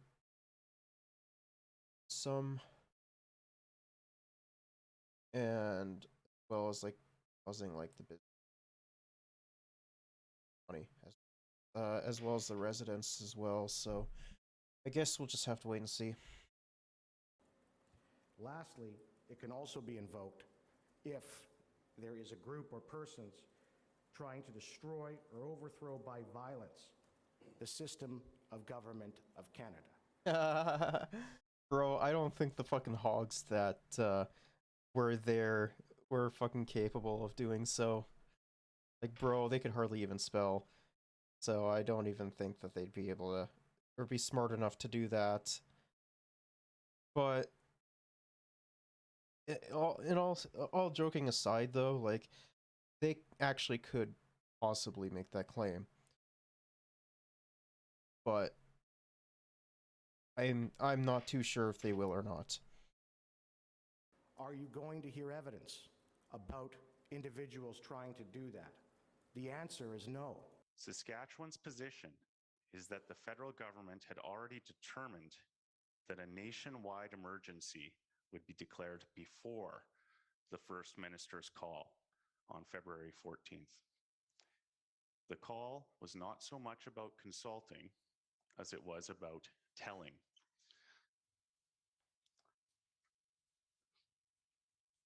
The third area concerns whether the emergency measures were overbroad. The financial measures, for example, imposed broad responsibilities on financial institutions with little guidance, and they created offenses for not complying with those new responsibilities. The final area concerns to what extent Saskatchewan residents were impacted by the emergency measures. The government is concerned that residents' rights may have been unnecessarily infringed by these measures. Alberta believes it is important to share with Canadians the facts about how Alberta was able to effectively deal with the international border blockade in Coutts, Alberta, prior to the invocation of the Federal Emergencies Act.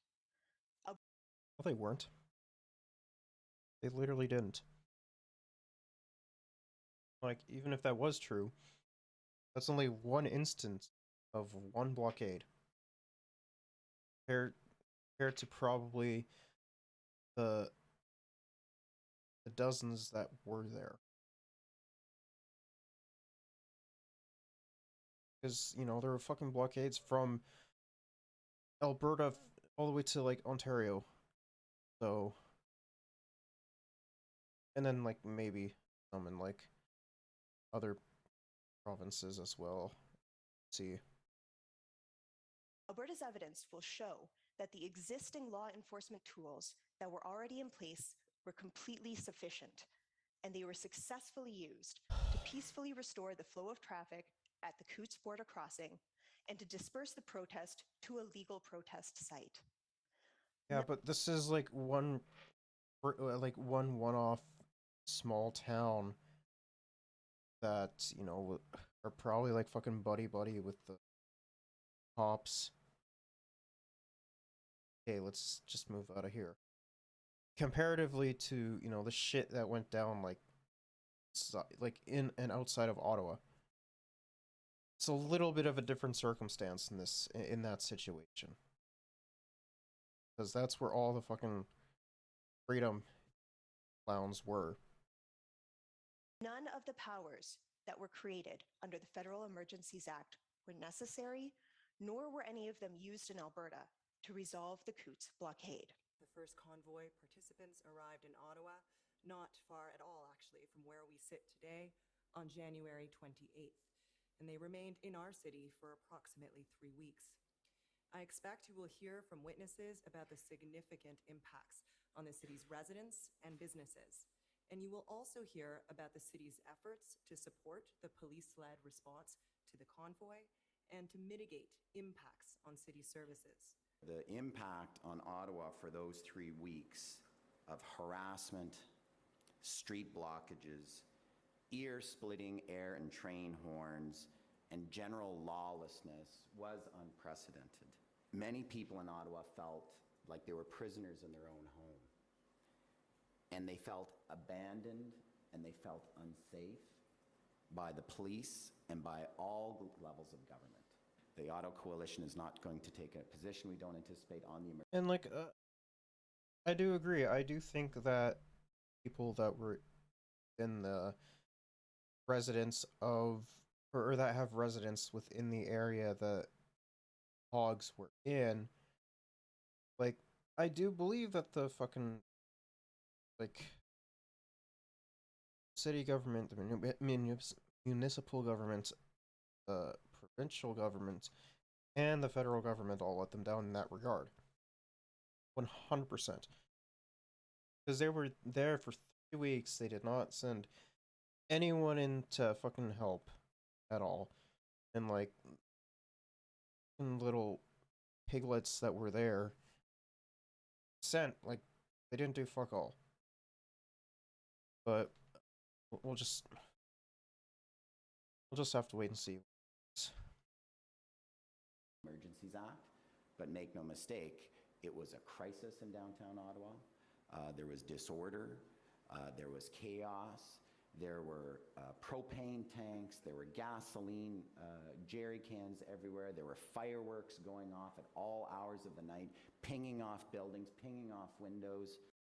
The one thing that I was actually kind of surprised about is how, like, there wasn't, like, any fires. Like, with the amount of shit that was going on down there, I'm kind of surprised that there was. People could not get, there was no public services, paramedics, ambulances, no. Yeah, I completely forgot about that. I completely forgot that, you know, it took so fucking long for first responders to get within that that area because of the blockades. Completely forgot about that. Yeah, that's another thing. Buses, no taxis, grocery stores were closed, businesses, several hundreds of businesses are closed. The Rideau Centre, the major mall in Ottawa, was closed for the first time in its history for a prolonged period of time. The people in Ottawa are still traumatized, Commissioner. There is a well-established process, you will hear, that the Ottawa Police Service follows when protests occur. The police must respect the charter right to peaceful process while at the same time protect the community and uphold public order. The Ottawa Police, you will hear, follow that well-established process that had always worked with protesters, this time as well, and were prepared for an event, but not for the event that occurred. Why? What you will hear is that this protest was unique in Canadian history. The police had little time to prepare. The genesis of the protest had only begun a couple of weeks before it arrived in town, and it gained momentum with time.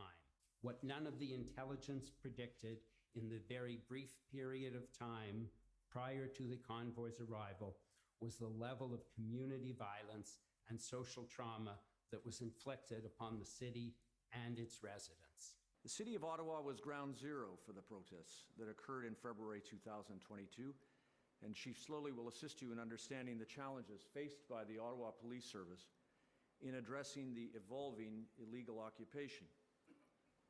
As he will explain, the events represent a paradigm shift in... Not gonna lie, I am very glad I'm not watching like fucking 6 to 10 hours of this shit. God, it's so fucking boring. Public protests. In particular, he will explain to you the limited resources available to the Ottawa Police Service to deal with a massive occupation, the limited nature of the intelligence available to OPS about what was coming Ottawa's way, the importance of the right of lawful protest in our democracy, and the limits of the authority of the Ottawa Police Service to deal with protesters. For 34 years, the Emergencies Act was never used. The Public Order Emergency of 2022 was a historic first. But now that the glass has been broken on the Act, it can be used again. The Act was used by this government against individuals protesting vaccine mandates, but a future government of a different political stripe could use the Act in... I mean, we already know that the conservatives are gonna... Like, to be honest, I fully envision that the next conservative leader, regardless of who that is, will invoke it or I don't know, the next like massive protest, like say BLM, as for something within that area, or for the fucking indigenous protests for, you know, fucking unmarked graves of fucking dead kids, some shit of that. Like, you already know that's gonna happen. Like, it definitely does set a fucking precedent. Sure. But I honestly don't think that the Liberals will do it again. To be honest, I'm kind of surprised that they did to begin with. But I imagine that the Conservatives will 100% use it the next time that they're in office. Especially, like, hypothetically speaking, if Polyev gets elected. Definitely seems like the kind of guy that would abuse that kind of power, for sure. In response to protests against pipelines or climate change. When the Commission asks hard questions about the Act's use in 2022, the Commission must also focus on the Act's potential misuse in the future and protect the right to protest, parliamentary democracy, and federalism. And what the Commission says matters not just to Canada, but globally, where the use of emergency powers is on the rise. The world will be watching our work.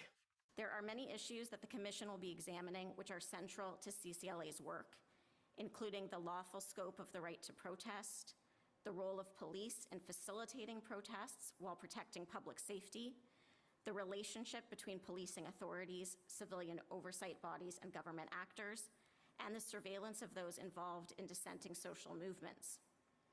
More broadly, the CCLA's interest in the Commission's work goes to the core of the organization's mandate, protecting the rights and freedoms of Canadians and demanding transparency and accountability from our governments. The CCLA views the Commission as an instrumental part of achieving the goals of transparency and accountability, and our participation in the Commission's proceedings will be aimed at supporting those goals. Are again terrorizing Ukrainian civilians on the heels of a NATO meeting concerned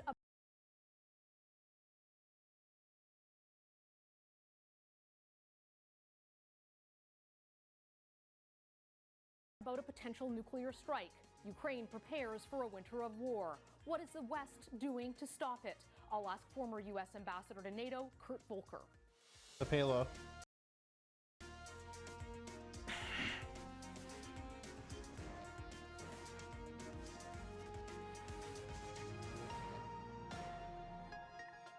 The Public Order Emergency Commission held its first public hearing on Thursday, looking into Prime Minister Justin Trudeau's controversial use of the Emergencies Act last February. The act gave the federal government sweeping powers to crack down on the so-called Freedom Convoy protests, including those that gridlocked border crossings and, right here in Ottawa, are downtown for weeks. The high-profile witness list includes protest organizers, police and intelligence officials, cabinet ministers, and even the Prime Minister himself. Joining me now with more on what to watch and what's at stake are Bob Fife, Ottawa Bureau Chief for the Globe and Mail, and freelance investigative journalist Justin Ling. Thank you both very much for joining us today. You know, it's not often we get these big commissions in Ottawa. It's something the government knew was coming from the day that they invoked the Emergencies Act. This is something that they have to do to justify it. It's been an absolute political lightning rod. Bob, what are you expecting to see as these hearings unfold? Well, for me, there's three things. One is, was it justified in bringing in this draconian emergency act, which should only be used when there's a real threat to civil liberties in the country or a real threat to the country? I don't think it's justified to bring in that act. I think that the police had enough legal authorities to be able to deal with it, as they did in Windsor. We just had a police chief here who was... But they literally didn't do anything, though. They were literally just standing there and not, you know, trying to disperse the crowd. Whether that be violently or peacefully or some shit like that.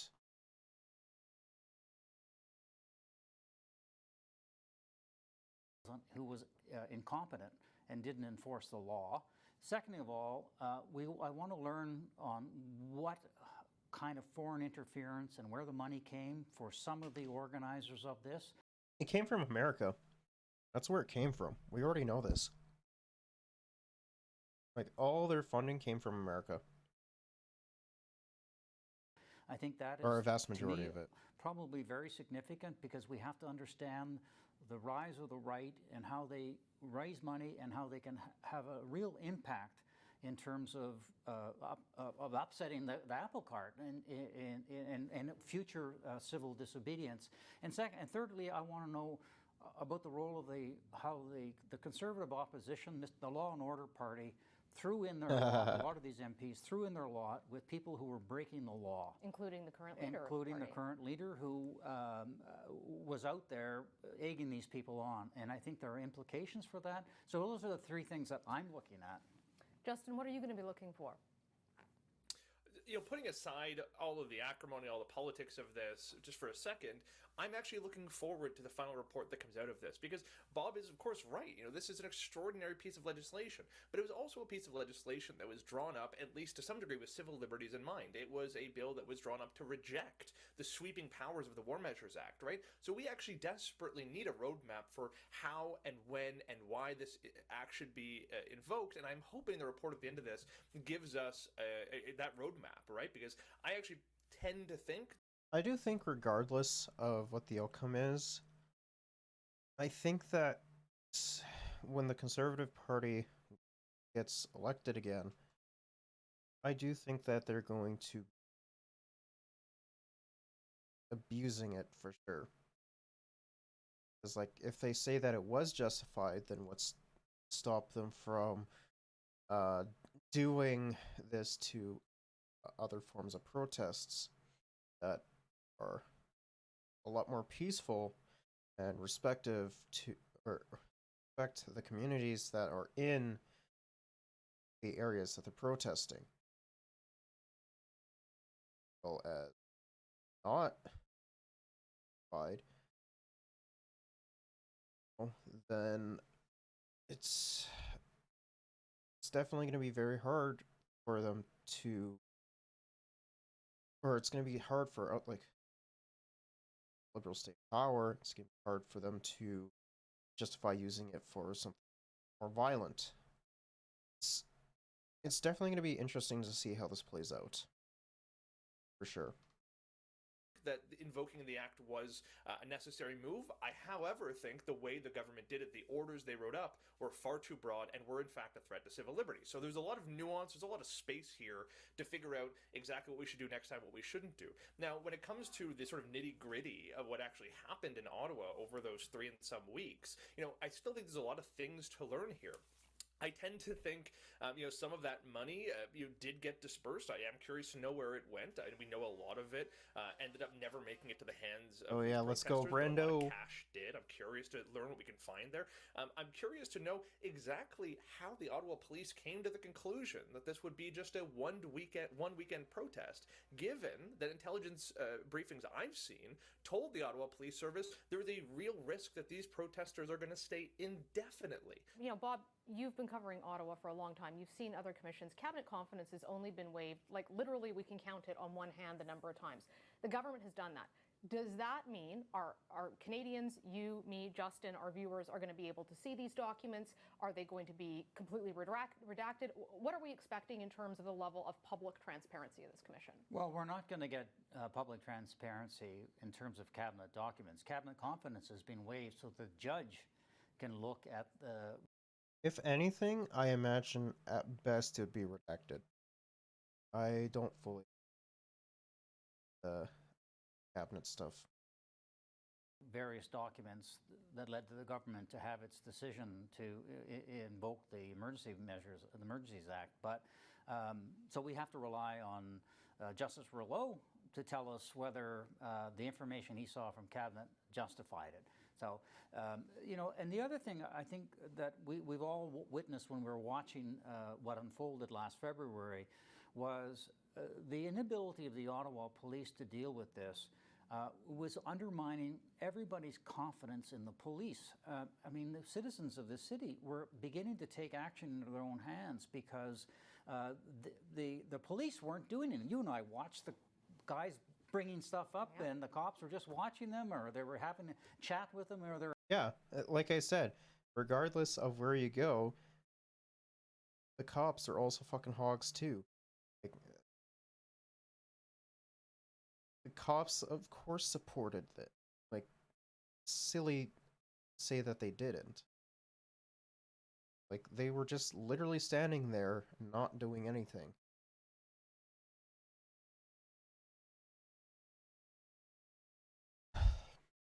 When they were doing their bouncy ball stuff in the partying on Parliament Hill, it was ridiculous.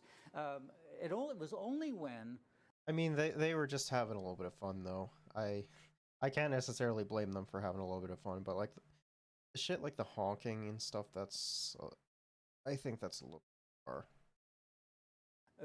The protesters went to the Windsor Bridge, and the Americans said, hey, wait a minute. If you don't clear these guys, we're going to clear them because we need to be able to run our car factories and our other plants because it's same-day supply chain, right? And that's when the government acted. And they didn't need the Emergency Act to do it. They simply... they enforced the law, and that's what should have happened here. Alberta and Saskatchewan are saying as provinces. They're like, look, we had the power to do it. You just had to act. and they certainly started to act outside of Ottawa before the Emergencies Act was brought in.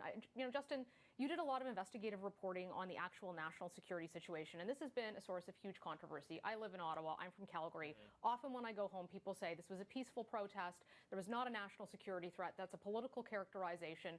What did you find in your reporting? Because obviously you believe there must have been something there and you support the use of the act. What did you find in terms of national security? It's funny, there was an interesting moment at the first day of the commission yesterday when the lawyer for the Freedom Corp, the registered corporation that represents the organizers, Brendan Miller, got up and said, you're going to hear the other side tell you that there was a threat to national security. You're going to hear them say that there was a plan or a desire to remove the government. You'll hear no evidence of that. I'm sitting at home thinking, yes, we will. There's actually a significant amount of evidence for both of those things. I mean, true. Exactly what I said as well. Like, I honestly think that, a lot of his arguments are going to fall flat on his face because he's lying about it.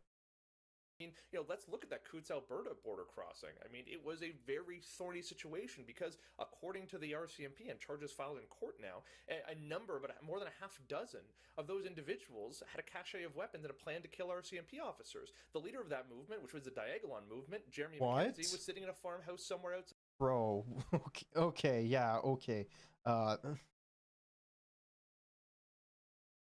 Yeah, totally no threats of violence, right? The city of Ottawa.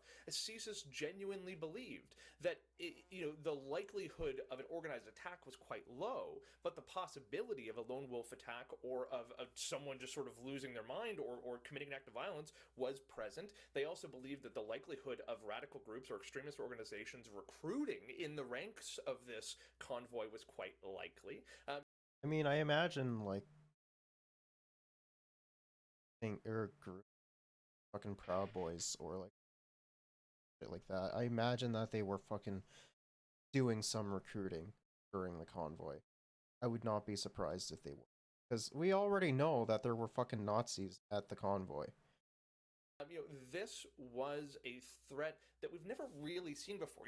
I don't believe the organizers of the convoy had any plans to storm Parliament or had any plans to cause actual harm, but they had no concept of who was actually joining them, right? There was no vetting of people who joined the convoy. There was no vetting of people who parked their trucks on Parliament Hill. There was no even visibility at all about the people who came to join this movement, and it evidenced by that blockade in Coutts. And I think to this day we still don't 100% know who was present, but through my research we have absolutely identified white supremacists, neo-Nazi individuals, individuals who have ties to extremism, individuals who have been photographed doing kind of training camps, right? Which is not to say that every single person who came out is an extremist. That's not the case, but there were certainly extremists in those ranks.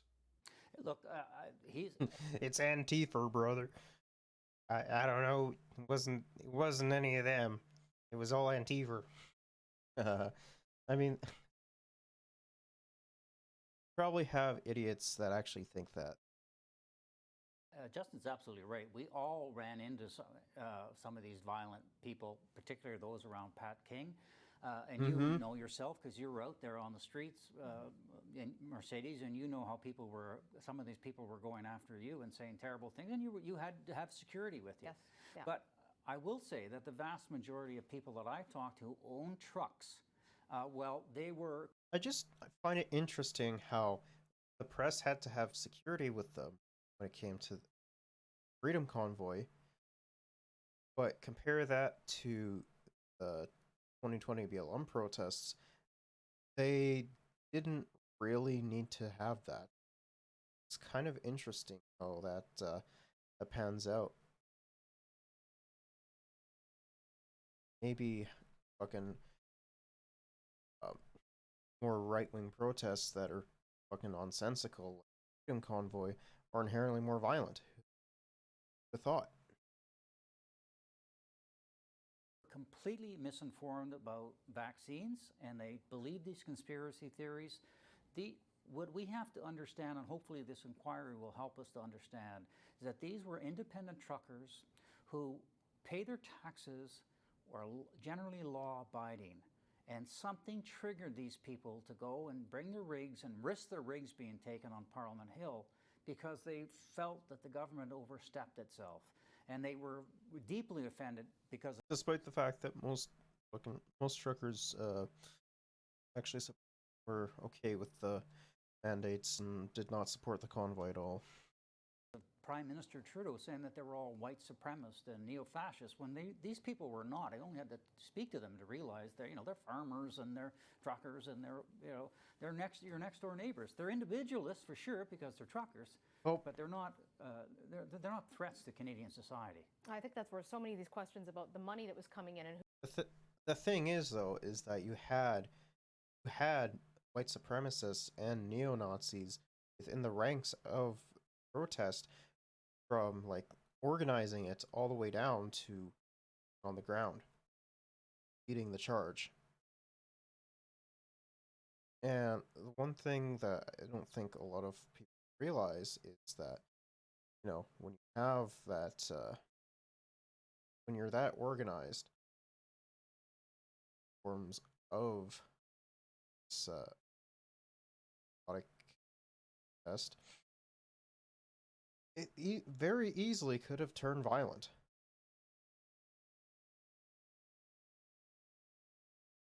But the thing is that when you do have those people on the ground, like fucking leading it, can easily become more radicalized.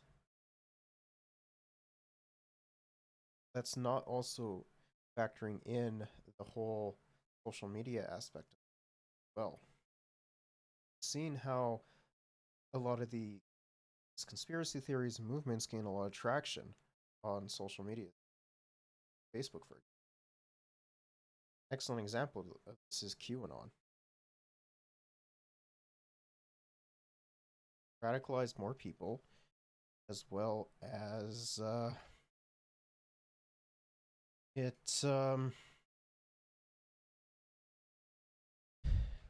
as well as it didn't really make it made people more violent on top of it. who was there, and those of us who were out in it, there was a real difference between who you encountered often on the weekends, which was much friendlier, and people coming in who were frustrated with vaccine mandates, or who frankly just didn't like Justin Trudeau and the Liberal government, and some of those harder elements that were involved with very significant and very concerning agendas. That brings me to the issue of political risk. There's political risk here, both to the Trudeau government and the Poilievre Conservatives. Bob, what do you see that as being? Look, if at the end of the day the judge says that the Trudeau government overstepped the mandate by invoking the Emergency Measures Act, I don't think it's going to have a negative impact on the Prime Minister because in the end of the day, order was restored.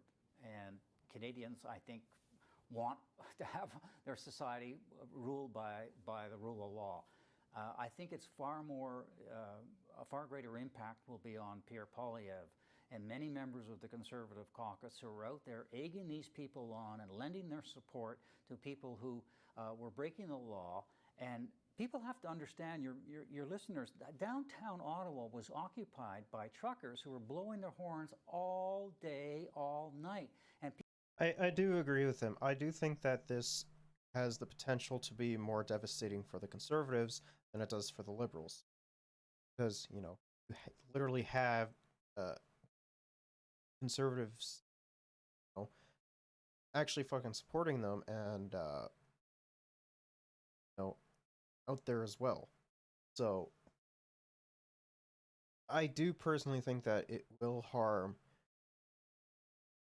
Conservatives more than the Liberals, but have to wait and see how the inquiry goes. It could go either way.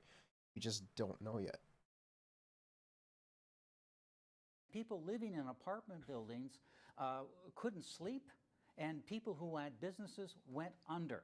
So there were real repercussions here. Final word to you, Justin.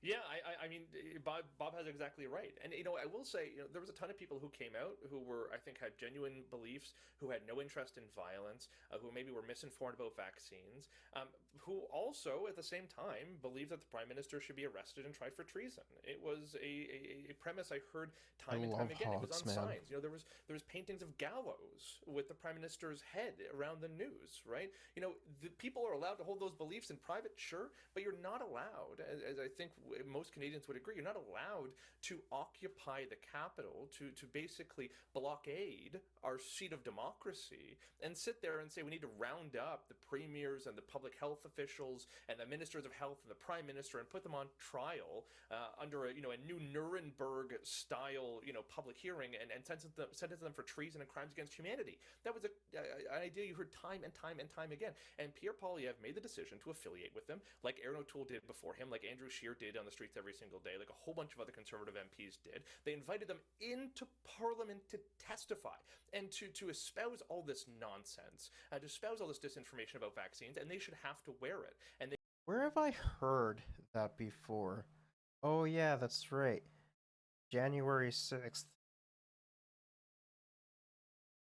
I right, that did happen during January 6th. Uh, one of America's dumbest days. they can complain all they want. The media is being so mean to them, but at the end of the day, this was their decision. They chose to throw their lot in with these people. They chose not to admonish this ridiculous rhetoric, and I think they should have to wear that. 100%. Well, I think we'll have a close eye on this commission as we discover whether the Liberals met the bar for a very significant infringement on civil liberties and whether the Conservatives may have affiliated with people who they will regret identifying with. Thank you so much to both Bob and Justin for joining us today. We'll have more on the commission in weeks to come. Up next, I'll speak with former U.S. Ambassador to NATO Kurt Volker on how the West should respond to Russia's latest escalation in Ukraine.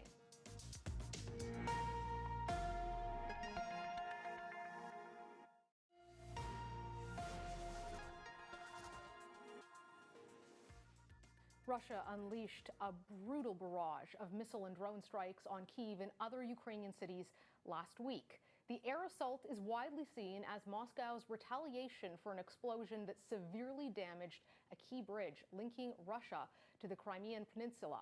Russia's strikes targeted critical infrastructure, but also civilians. Again, buildings, parks, and playgrounds all had bombs raining down on them. NATO is pledging more air defense support and pushing back against Putin's nuclear threats. The EU's foreign policy chief warned I'm just that not the sure. West would I'm just not sure if we're gonna see anything fucking disturbing. annihilate Russia's army if Putin launches a nuclear attack on Ukraine. Quite a change in rhetoric. For more on what this means and for the war as we head into yet another winter of it, I'm joined by former U.S. Ambassador to NATO, Kurt Volker. Thank you so much for joining us, Ambassador Volker. Nice to see you. Nice to see you, Mercedes. Thanks for having me. I was really struck by the rhetoric this week, and it's been very serious since the beginning of the war. But I've never heard the EU say they were going to annihilate anyone, much less the Russian army. So that really stood out to me. You have the Russians saying it's going to be World War III if Ukraine joins NATO. What do you make of all this rhetoric? How serious is it? Well, I think, first off, Putin is the one who has raised the prospect of possibly using a nuclear weapon, which is an absolutely irresponsible, unfounded, unwarranted threat to bring up. No one is attacking Russia. No one's killing Russians in their cities. There are no bombs raining down on Moscow. The idea that Putin would feel that he could use a nuclear weapon is completely unwarranted and unjustified. So here, I'm actually quite happy to see the remarks by Josep Borrell, the EU High Representative for Foreign and Security Policy, because somebody needs to call out Putin and say, no, first off, it's not warranted. Secondly, if you were to do it, there would be a massive response.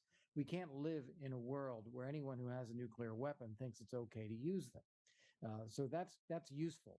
Now, on Putin's comments about Ukraine joining NATO and that would cause World War III, remember that he attacked Ukraine when Ukraine was not joining NATO. NATO back in 2008 said, oh, yeah, someday you can be a member. For 14 years, nothing happened. and no one was making progress towards Ukraine joining NATO, and Putin attacks him anyway. So he is using this NATO argument as a pretext, when really what he's doing is attacking Ukraine, as he said himself, to eliminate Ukraine as a nation and as an identity, and to bring it back into a Russian empire like Peter the Great. There's been speculation that we are potentially closer to a nuclear event than we have been since the Cuban Missile Crisis. Do you think that that's true? Well, it may be true because we've been thankfully very, very far away from. It all depends on how things go down, as well as how the EU and US handle things, as well as negotiations. I don't know if this will lead to nuclear annihilation. I can't say. There is that possibility, but personally, I don't think it'll happen. Definitely have to wait on what the European response is and what America's response. So it can go either way.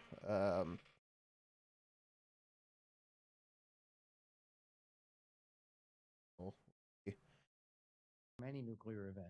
I still think now it is very unlikely, but you can't say the risk is zero because Putin has been acting irrationally. A rational decision would be looking first strategically.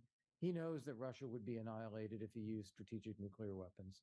Second, at a tactical level, it doesn't achieve anything on the battlefield. He's trying to take and hold I think there's territory some that stuff in belongs to here. Ukraine. If he uses nuclear weapons, that territory becomes uninhabitable and therefore unconquerable. It's just a wasteland at that point. No, it's just. In addition, his forces are not prepared for this, and he'd be destroying his own military as much as he destroys the Ukrainian military.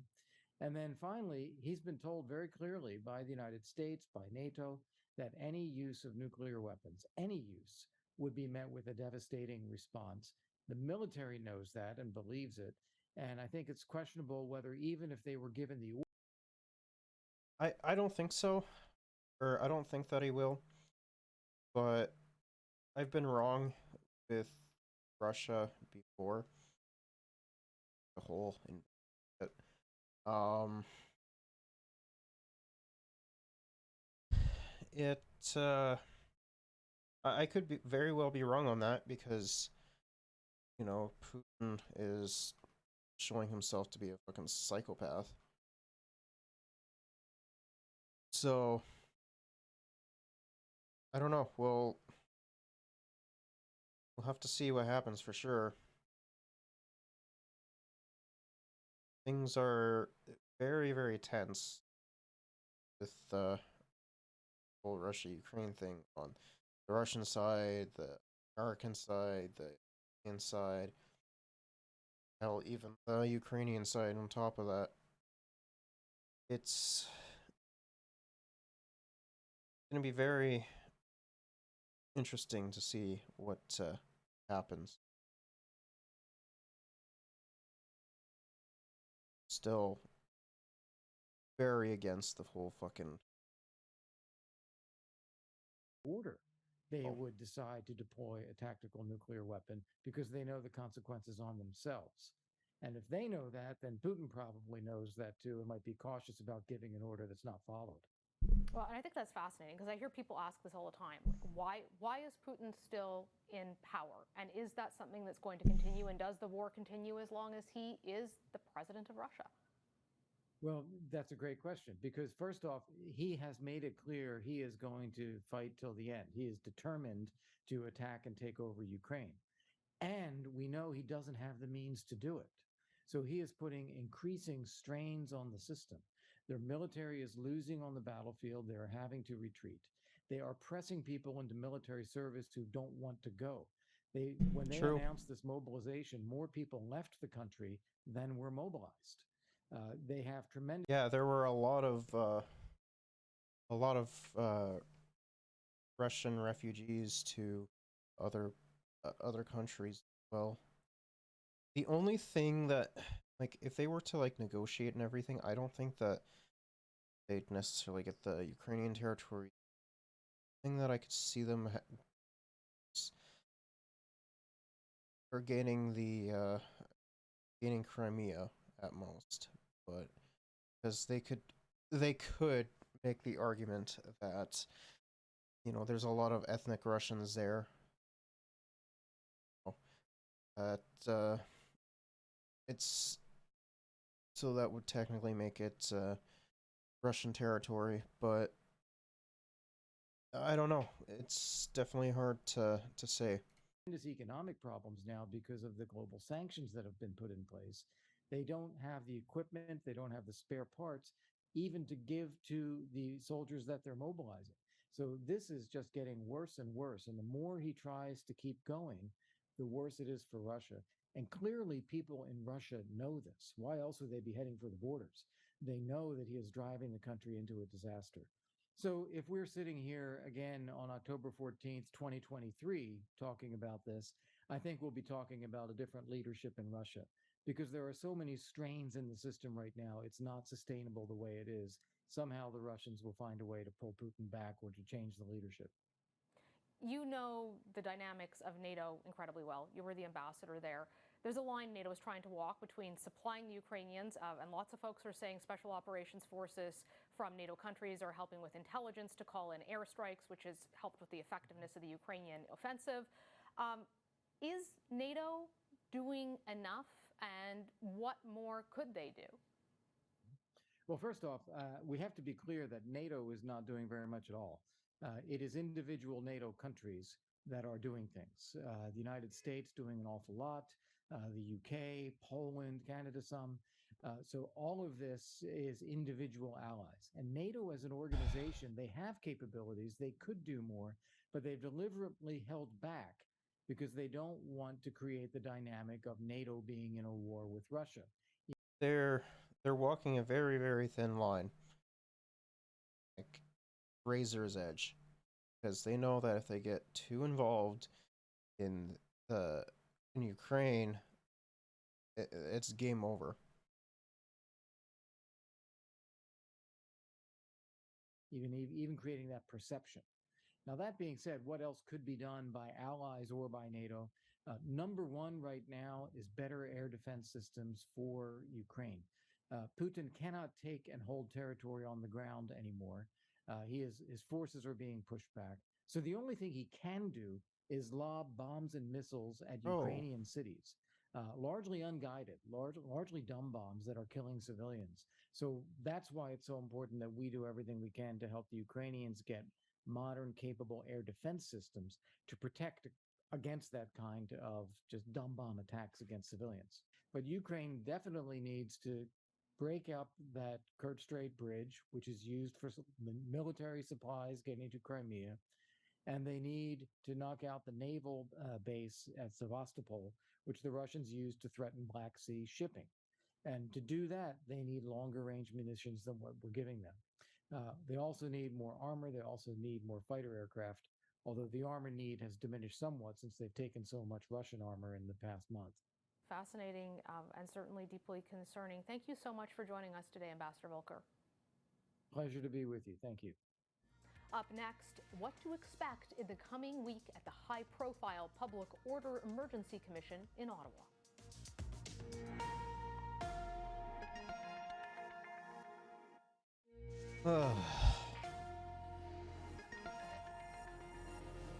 The inquiry looking into the federal government's use of the Emergencies Act will resume its public hearings tomorrow. Ottawa City councillors, business leaders, and residents spoke last week about their experiences of the convoy blockades.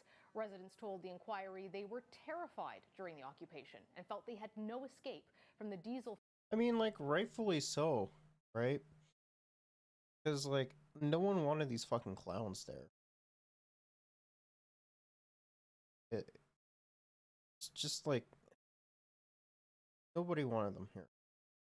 And I fully understand why people were fucking terrified of hogs, you know, considering that they're fucking carrying weapons with them. Fumes, blaring horns, and fireworks pinging off of their windows.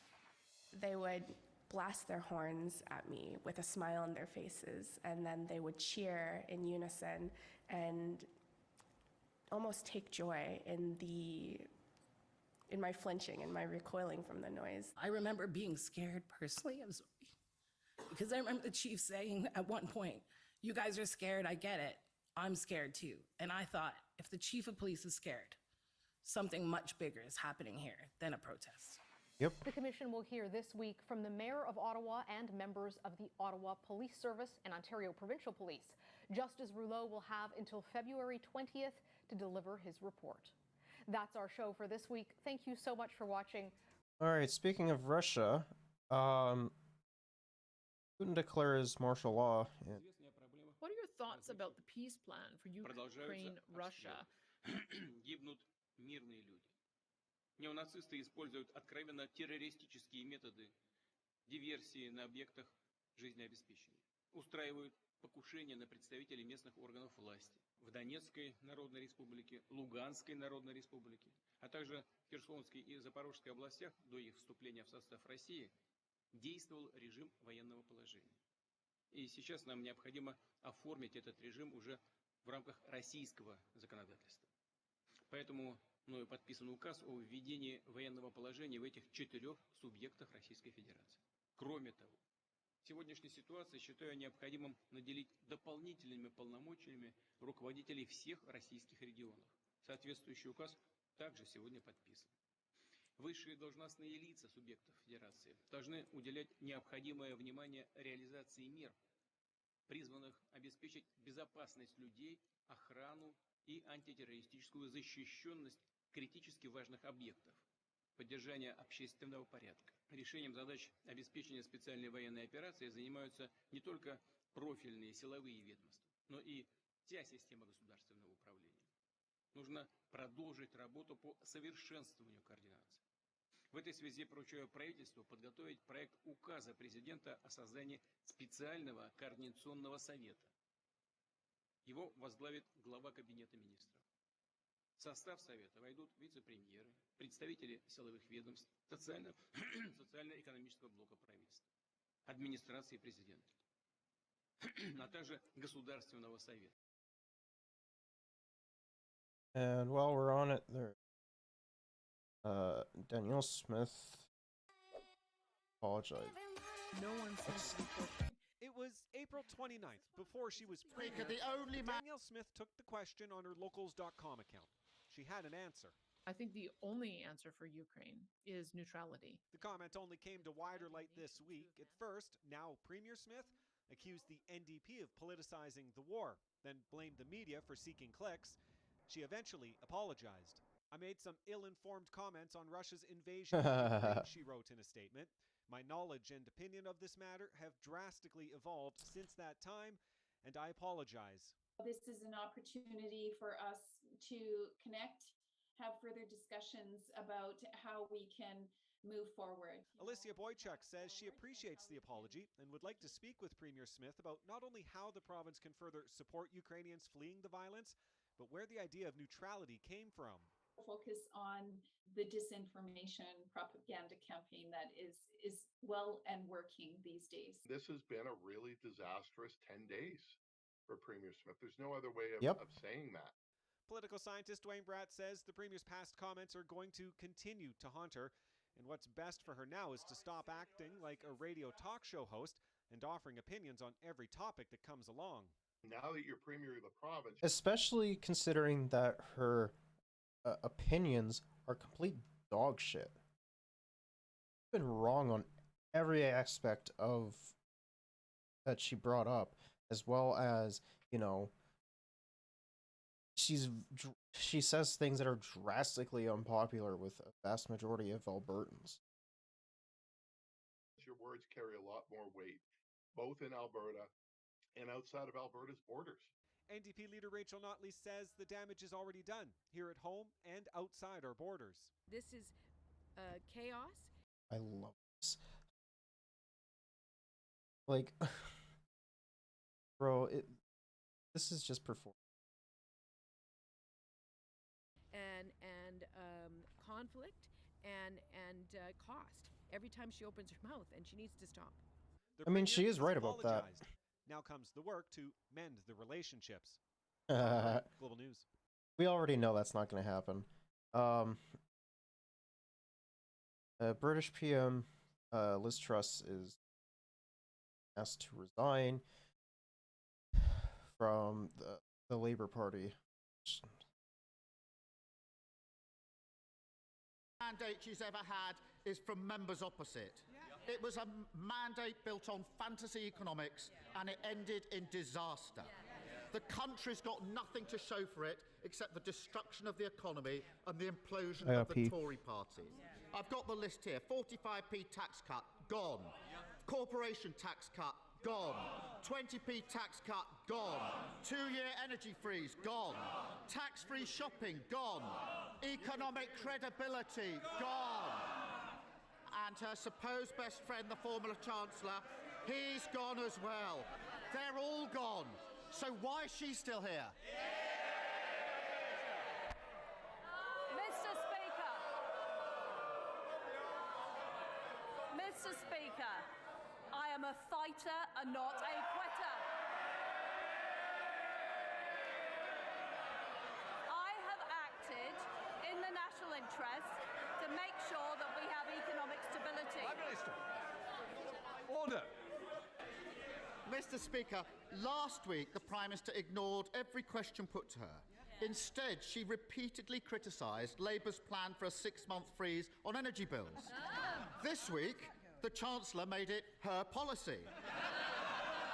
How can she be held to account when she's not in charge? Well, Mr. Speaker, our policy is to protect the most vulnerable for 2 years. But I had to take the decision, because of the economic situation, to adjust our policies. I am somebody who's prepared to front up. I'm prepared to take the tough decisions. Unlike the honourable gentleman, who hasn't done anything on businesses, he's done nothing to say he'll protect people after 1 year. He's got no plan. Here's Starmer. Mr. Speaker, last week the Prime Minister stood there and promised absolute... Bro, Liz Truss is just fucking so dog shit. Absolutely no spending reductions. They all cheered. This week, the Chancellor announced a new wave of cuts. What's the point of a Prime Minister whose promises don't even last a week? Prime Minister. Well, I can assure the right honourable gentleman that spending will go up next year and it will go up the year after. But of course, we need to get value for taxpayers. But what? Like, doesn't she, like, fucking cut a shit ton of taxes for the corporations? Like, I would be very surprised if she didn't. And, like, from what I understand, she's just been fucking awful for the UK. Even worse than fucking Boris Johnson. There's money. But now she's here, can she tell us, given the absolute chaos her government has created, why the Chancellor lost his job, but she kept hers? Mr. Speaker, I have been very clear that I am, Mr. Speaker, that I am sorry and that I have made mistakes. But the right thing to do in those circumstances is to make changes, which I've made, and to get on with the job and deliver for the British people. And Mr. Speaker, we've delivered the energy price guarantee, we've helped people this winter, and I will continue to do that.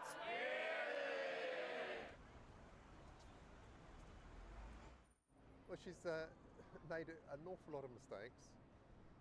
She was incredibly naive to think you could give all that energy support and still cut taxes. It was stupid. Never thought about you have to balance the books. She never gave a thought for mortgage interest rates. I mean, balancing the books is a fucking idiotic thing anyways. Like, no one fucking cares about that. It's just a way to cut public spending. That's all it is. And the effect on the pound. I mean, there are millions of people who are going to be facing cliff edges of mortgage increases. I think she should resign, but people, from my point of view, there's a feeling that perhaps it's better if she doesn't resign, because more chaos will ensue, because she hasn't got a clue how to do the job, basically. And therefore we would move quicker to a general election, which is what most of the population, judging by the polls in the last couple of weeks, want. You can't blame one person. I mean, there's so many factors involved. But obviously the mismanagement of the economy the last month has contributed to a general feeling of insecurity and unease. As well as like a lot of the fucking policies that she's passed as well. That definitely doesn't help her case for sure. And the only thing the Conservatives really can do is call an election at this point. But they won't, because they're going to lose their seats, the members. So they won't do it, unfortunately, and there's no way to force them.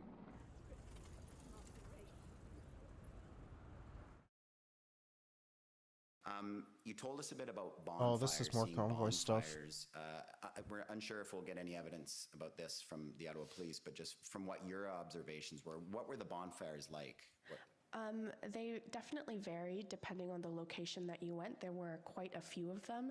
Some were small and just for warmth. Others were larger for, I think there was a pig, like a whole pig being roasted. And I think it was under a fire, but I can't be certain about that. But there was. Bro, the fucking hogs are just thinking that it's like a survival setting. That's fucking awesome. That, and there were several bonfires down Wellington Street, oftentimes on corners and intersections where there were people huddled around it, often accompanied by signs and flags. Thank you. And then finally, you responded to a question from Ottawa Police Council about that you had expressed or were thankful that the police were managing the situation. What situation did you feel that they were managing? I felt that they were managing my personal safety correctly. And what about out on the streets? Did you think they were managing it from your observation? No, I did not.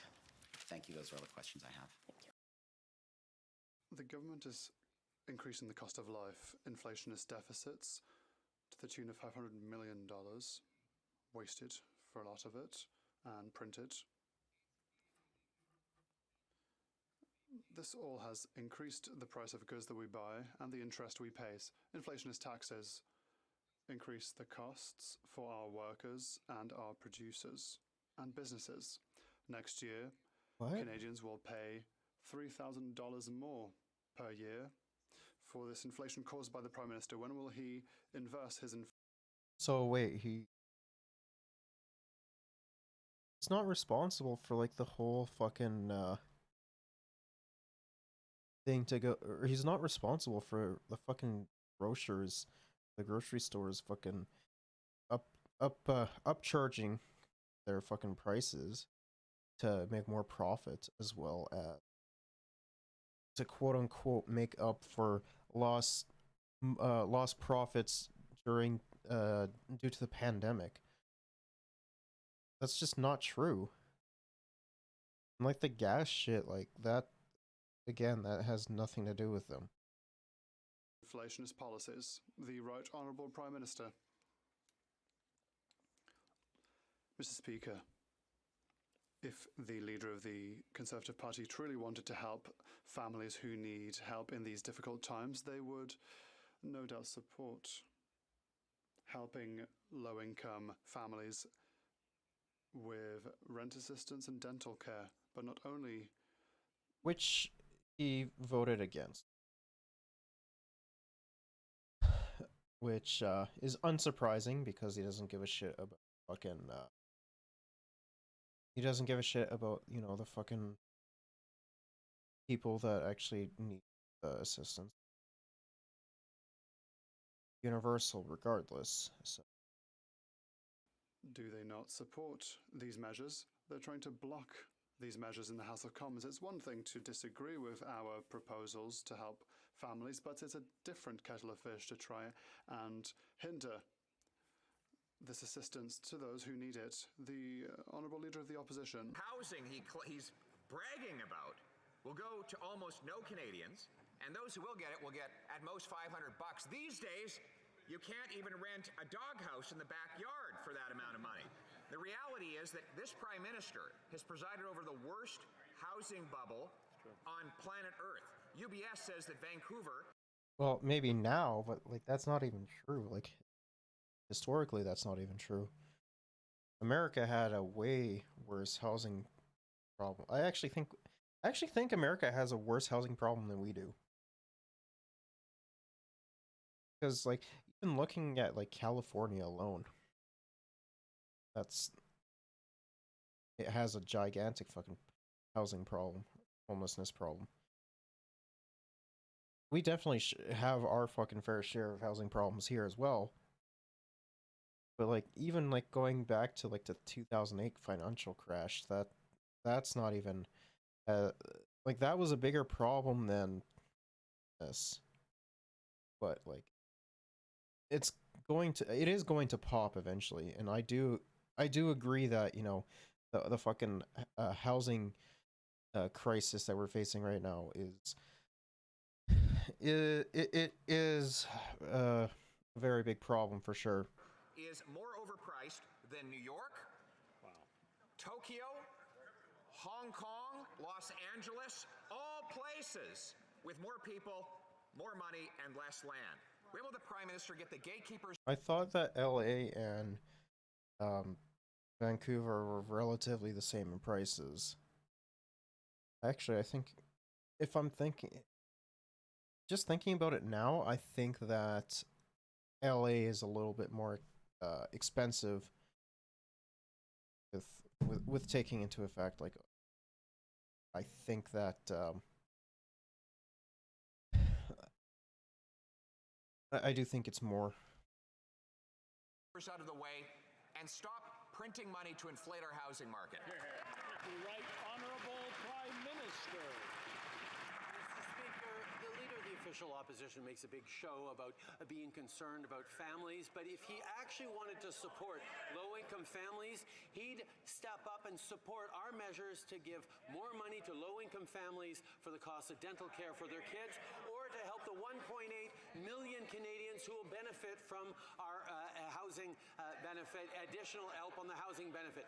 The reality is, Mr. Speaker, not only does the Leader of the Opposition not support those measures to help low-income families with real money this fall, he's blocking their passage in the House, preventing anyone from getting that money.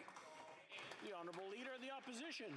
This is the Prime Minister that's blocking people from actually getting a house. It's $2,000 to rent an apartment in Canada these days. $1 million for a home in Toronto, an average place. And now he wants to make it more expensive to heat homes by tripling the carbon tax. Even the Liberal...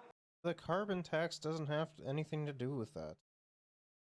Premier in Newfoundland and Labrador has said that rural seniors will struggle to keep the heat on.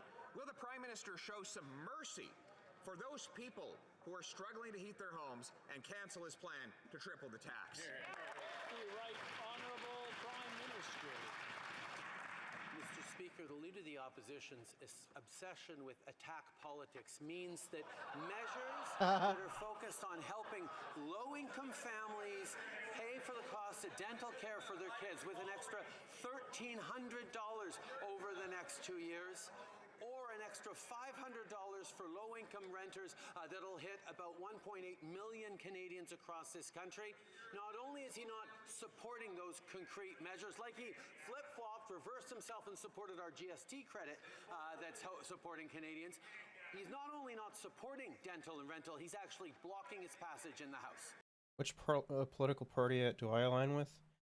Well, they're all dog shit, but I think the party I closely align with is the NDP, but I think they're pretty fucking bad too. Honourable Leader of the Opposition. The question was about home heating. This Prime Minister wants to triple the tax on seniors for the crime of heating their homes in February.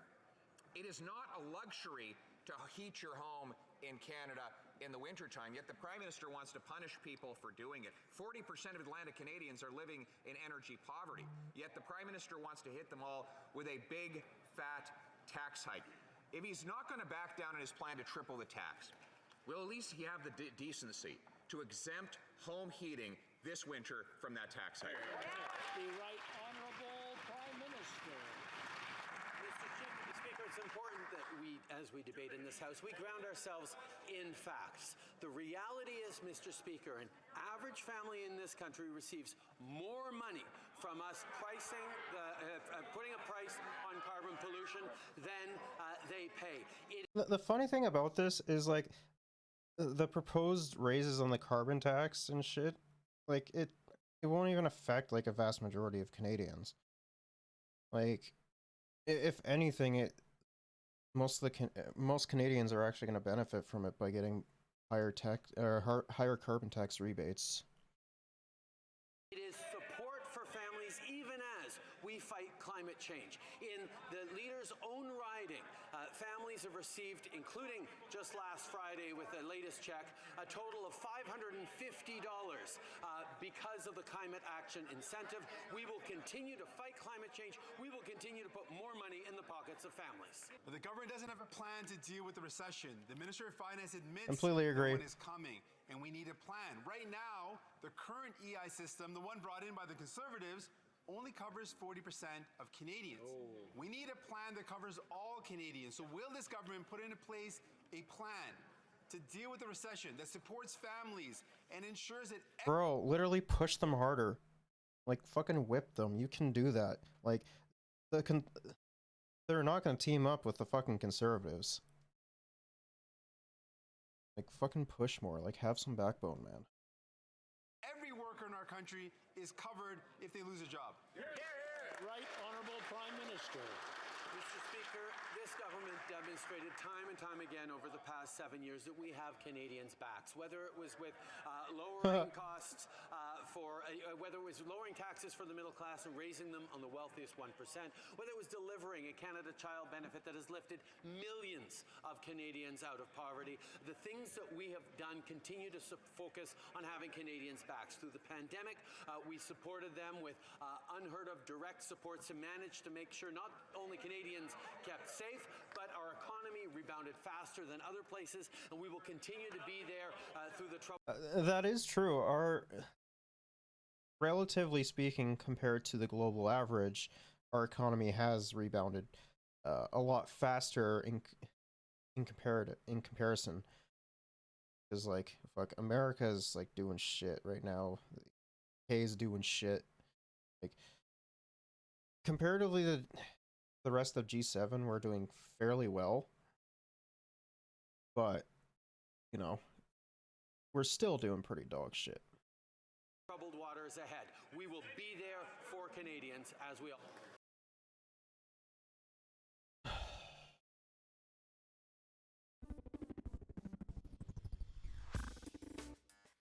So, Nick, Prime Minister Justin Trudeau and Conservative leader Pierre Poilievre have been trading jabs, whatever the cliche is, in question period. And I'm wondering if either one has sort of come out ahead in the minds of Canadians as a preferred Prime Minister. And you have the latest numbers on that. Hey, Michael, giddy up. It's a horse race. Ooh. You know, when we ask Canadians every week who they would prefer as Prime Minister, and check out the numbers, you can see basically a statistical tie between Pierre Poilievre and Justin Trudeau, both at 30%. Jagmeet Singh is back at 15%. Yeah, I'm not surprised he's down, to be honest. A lot of NDP supporters have been not really too happy with him as of late. And, like, if an election was to break out tomorrow, I think I think Trudeau would win another minority government, but I don't see that happening anytime soon. However, check out the numbers on the 4-week change. So looks like a lot. Pierre Poilievre up 12 points, but we have to remember that in the nanos tracking, we always have someone in the Conservative spot. Candice Bergen was. So basically, this is the improvement for Pierre Poilievre in the wake of the leadership. It's going to be going down. And his real numbers. So we basically have a coin toss between Pierre Poilievre and Justin Trudeau as to who Canadians would prefer as Prime Minister today in the weekly Nanos track. I mean, the thing is, the only reason why it's neck and neck is because Pierre Poilievre and Justin Trudeau are both dog shit. Like, Justin Trudeau has proven time and time again that he tends to let the vast majority of Canadians down, and Pierre Poilievre is pretty much like a fucking Nazi. Let's be tracking. Well, welcome to a new episode of CTV's Trendline. I'm Michael Stittle. And I'm Nick Nanos. And Nick, we can dig into this even further because you did a survey for the Globe and Mail where you tracked what positive and negative things people had to say about Trudeau and Poilievre. I guess their overall likability, I suppose we can say. And what did you find out? How about a 3-letter word to sum this up? Ugh. Wow. We asked, to your point, we asked an open-ended question. Canadians could say anything they wanted about what positive things they associated with Trudeau and Poilievre, and the negative things that they associated with Trudeau and Poilievre. So it was completely open-ended. People could say whatever they want. For Justin Trudeau, the leader of the Liberal Party of Canada, his top like was, pause, dramatic drum roll, nothing at 31%. Followed by the job that he did during the pandemic.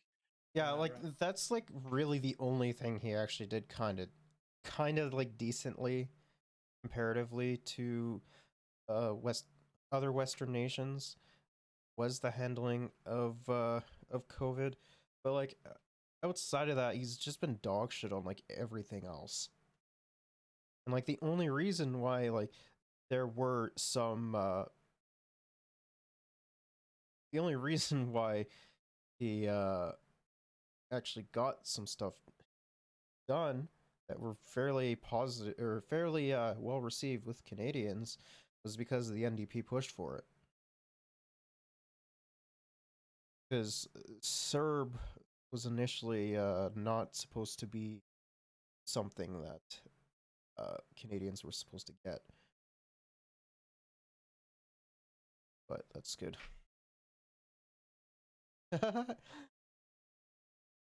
His hair 12% looks good. True. Social policies at 12. That's the only other thing as well.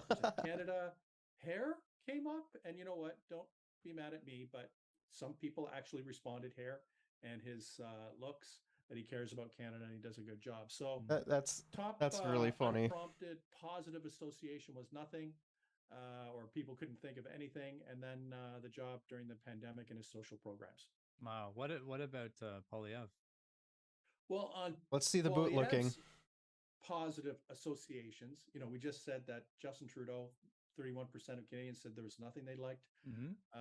No positive associations. While for Pierre Poilievre, it was 41%. Works with Canadians bullshit. But in terms of those articulated positive associations, things like stands up for Canada, good speaker, and he is not bright either. Right, those were the things that were most likely to be mentioned by Canadians on the positive side of the ledger for Pierre Poilievre.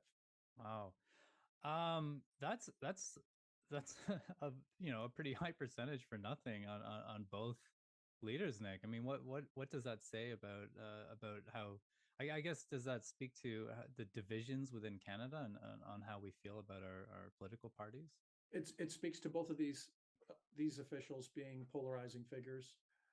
That a significant proportion of the population doesn't like anything about either one of these, and they're just not happy with a lot of the choices. So it speaks to Canadians being divided on both of these leaders when it comes to. I mean, I don't really think that they're too divided. I think that for the most part, like, you'll have all the bootlickers that will support one party or the other, regardless of circumstance, to be in support of them. But a vast majority of Canadians don't like either. It's essentially getting to be the fucking like America way of just like voting for the lesser of two, because they're both dog shit. To positive associations. Nick, so not a lot of positive things, I suppose, but what about the negatives? Well, the negatives were also there for both of those leaders. For Justin Trudeau, his top negative was too much spending at around 16%. Another 8% said there was nothing negative that they associated with him. Then people used words like out of touch, untrustworthy, the controversies, arrogant, all that kind of stuff. I mean, the controversies didn't really hurt him, though. Associations they had with Justin Trudeau. Okay, so that's it for the Prime Minister. What about Conservative leader Pierre Poilievre? Oh, let's see it. On the negative side of the ledger for him, too right wing. Yep, there it is. Unprompted negative association around 22%, 13% they couldn't think of anything negative. And then things like the convoy came up. Yep. People use words like polarizing, brash, Trump-like to describe what they dislike about Pierre Poilievre. I think the key takeaway, Michael, on the negative side of the ledger for both Trudeau and Poilievre, one spends too much. Mm-hmm. I don't know if I'm pointing the right way. And the other one is too right wing. So, and I'd like to say, Canadians do not object to government spending, but it's just too much spending. In the same way, I mean, they're spending it in the wrong fucking avenues, is what they're doing. It's mostly used for like fucking corporate bailouts, and not actually like helping solve any of the fucking problems that late stage capitalism has, fucking has produced.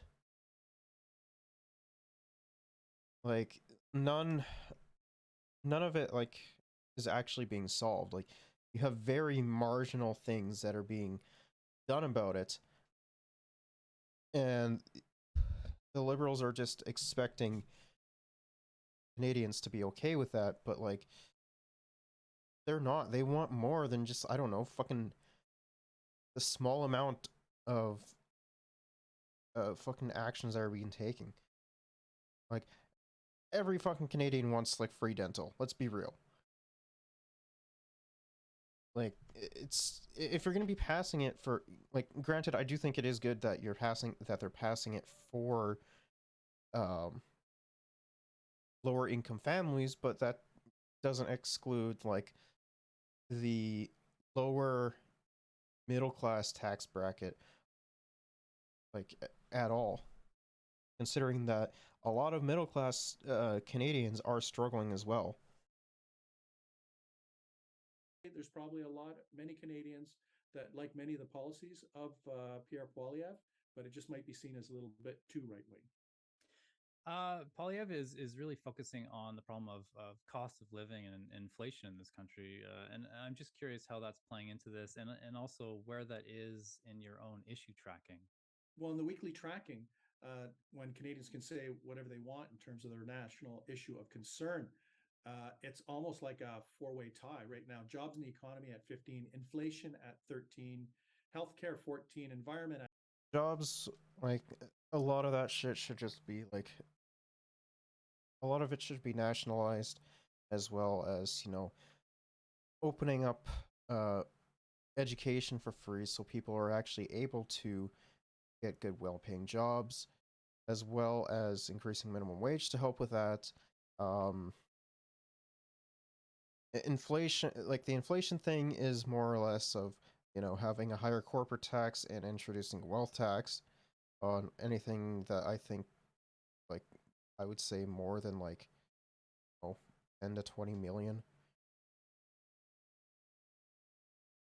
at 12. So, what you can see is a lot of meat and potatoes issues like inflation and And jobs. the healthcare thing, that comes down to the individual provinces and their mishandling of the money that the federal government gives the premiers for the healthcare system and education as well. Jobs in the economy, but also healthcare and the environment, top concerns that Canadians have. Also, like, invest it more into like public infrastructure. Like, let's get some fucking high-speed rail going. That would create a lot of fucking jobs. Like, have that like nationally supported as well, and not corporate entities controlling that. How about this? Why don't we call it a buffet of anxiety? comes to top worries that Canadians have right now. Sounds like it would give me a stomach ache. So, so what's the sort of historical significance, I suppose, when the preferred PM numbers are kind of split and inflation is a bit high. Well, what's interesting is that in a survey that we did with Bloomberg News, we asked them to identify or asked Canadians to identify which federal party leader they trusted most on economic growth. I mean, if it's like just like a liberal and conservative debate, I fucking hate both of them. They're both dog shit. If I had to choose one, if I absolutely had to choose one, I would fucking choose. The one I trust the most is Singh, but I still have my fucking problems with. And on reducing inflation. And on economic growth, it was basically a tie between Poilievre and Justin Trudeau at 28 and 28. Jagmeet Singh was back at around 14. Another 14% said none. However, the interesting thing was that when we asked Canadians who they trusted to reduce inflation, Pierre Poilievre comes out at 30%. Wait, what? Justin Trudeau is. The main thing about that, though, is like Pierre Poilievre does not give a shit at all about that. He would easily make inflation worse. A lot fucking worse. Is back a full 8 percentage points at 22. And then we have Jagmeet Singh at 10, none at 18. And to put this into context, there was a period back in 2015, Stephen Harper, when he was seeking re-election, was very strong on the economy. He's a fiscal conservative. He had Except that, a lot of the fucking problems that Canada currently faces, and even faced beforehand, when Justin Trudeau took position of PM, was Stephen Harper made things get to be things, or helped get Canada to where it is now. Like, he was just dog shit all around. Pretty strong track record, at least on economic issues. And I remember we were doing some polling and we asked Canadians, who they trusted, which party leader they trusted on stuff. And as soon as Justin Trudeau started pulling ahead of Stephen Harper, who was the prime minister at the time, you knew that Harper was in trouble. So the big question now is, Pierre Poilievre looks like he's done a better job at defining his position and showing strength. I mean, O'Toole and Scheer pulled ahead of fucking Trudeau as well, but that doesn't mean shit. On things like the rising cost of goods and inflation, fighting inflation and stuff like that. Could he use that as an advantage? And should Justin Trudeau be really worried that I wouldn't be. Challenger is actually stronger than him on one of the top issues? Like, it's only been like a couple months since Poilievre has, been the conservative leader, but I honestly don't think that matters too much, because I think his numbers are going to be going down. Like, he may have like a lot of support right now, but like, I don't really think it's going to matter much, to be perfectly honest. Issues that Canadians are fixated on. Wow. It's just too right wing. Nick, presumably a federal election is still a few years away, but whoever is prime minister may have to deal with some pressure against federalism in this country. We touched on this last episode, talking about the huge mandates won by Ontario Premier Doug Ford and Quebec Premier Francois Legault. Since then, Daniel Smith has become the new leader of Alberta. I want you to listen to this. Uh-oh, here we go. Albertans, not Ottawa, will chart our own destiny on our own terms, and we will work with our fellow Canadians to build the most free and prosperous country on earth. The funny thing is that comparatively speaking, we actually do have like a lot of rights.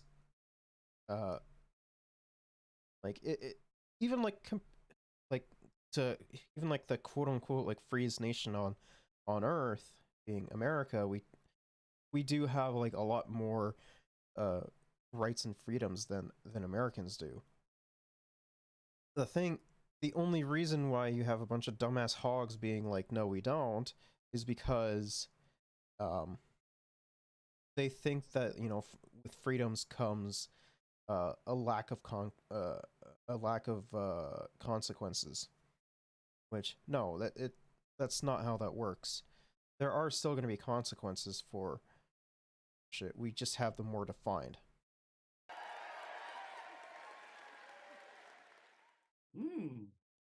Yeah, yeah. I think free, chart our own destiny. This is a former leader of the Wild Rose Party as well. Yeah.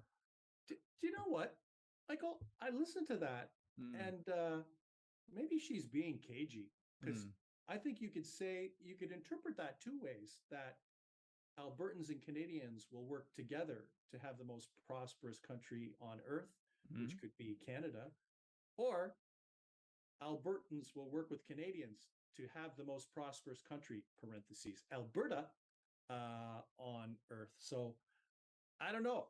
Sounds a bit vague to me, but I think depending on how you feel about the Federation, why don't we say this? You probably heard different things, and I would hazard to say that she's not saying this.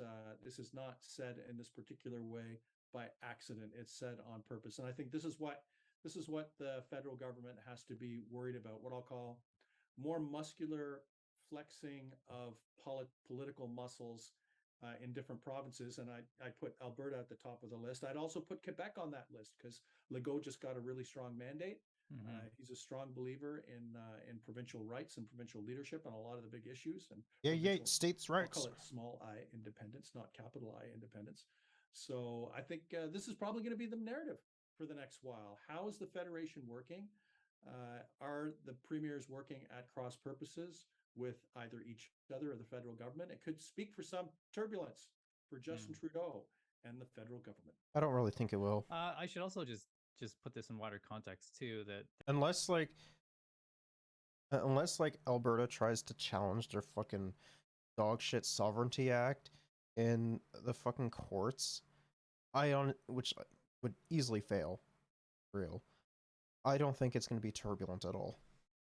That Alberta still faces an election next year. That Danielle Smith, she's replaced Jason Kenney as leader of the United Conservative Party, and therefore she's the new premier. But she herself hasn't really faced an election yet. I think she's going to be elected out. Strong mandate that Ford and Legault have. No, but the thing is I think I would expect her to talk tough. She's going to talk tough because she's going to need to build her brand and build profile, and also to chart a path differently from Jason Kenney, so she can be, her own leader in her own right with her own vision for the province of Alberta. So I would expect her to talk tough, talk big, in order to get profile, especially since Rachel Notley should not be underestimated. She'll be a serious challenger to Danielle Smith, and it'll be a really interesting election in Alberta in the coming year. Nick, we're going to take a quick break, but when we come back, we'll talk about masking on planes. Super. Wait, are we really still having this fucking conversation? I thought we were done with this fucking conversation. Ugh, conservatives are so dumb. I thought we were done talking about this.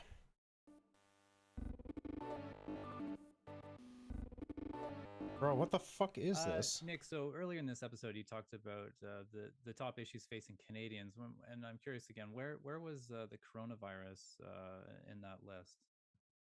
Is this kind of like Where's Waldo? Like, I didn't see coronavirus at the top of the list. Well, it's not at the top of the list because it's at not even 1%, is 0.8. I don't know if I'm writing this backwards, but anyway, 0.8% of Canadians cite coronavirus as their top unprompted national issue concern. So let's set aside whether that we're in a pandemic or whether the virus is spreading or all that other kind of stuff.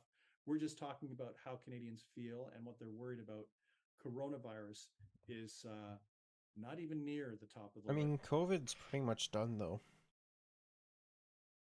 I imagine, like, the WHO will probably declare it over, or the pandemic over, probably push it into endemic. Either sometime in the winter or possibly during the spring. It it depends. We'll have to see. People are, like we said earlier, people are more focused on jobs and the economy, inflation, healthcare, and the environment. Now, the flip side of that, perhaps, you've done a survey for CTV News on how Canadians feel about wearing masks on planes going forward.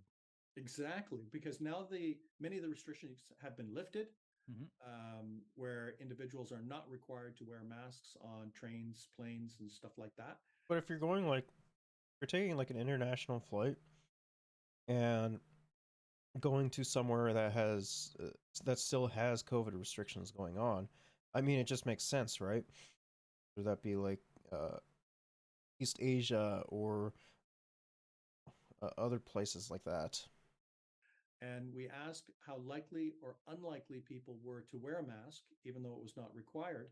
And what we found was about 55% of Canadians reported that they were likely or somewhat likely to wear a mask next time they travel on a train or a plane, while only about 35% or something like that were unlikely to one extent or another.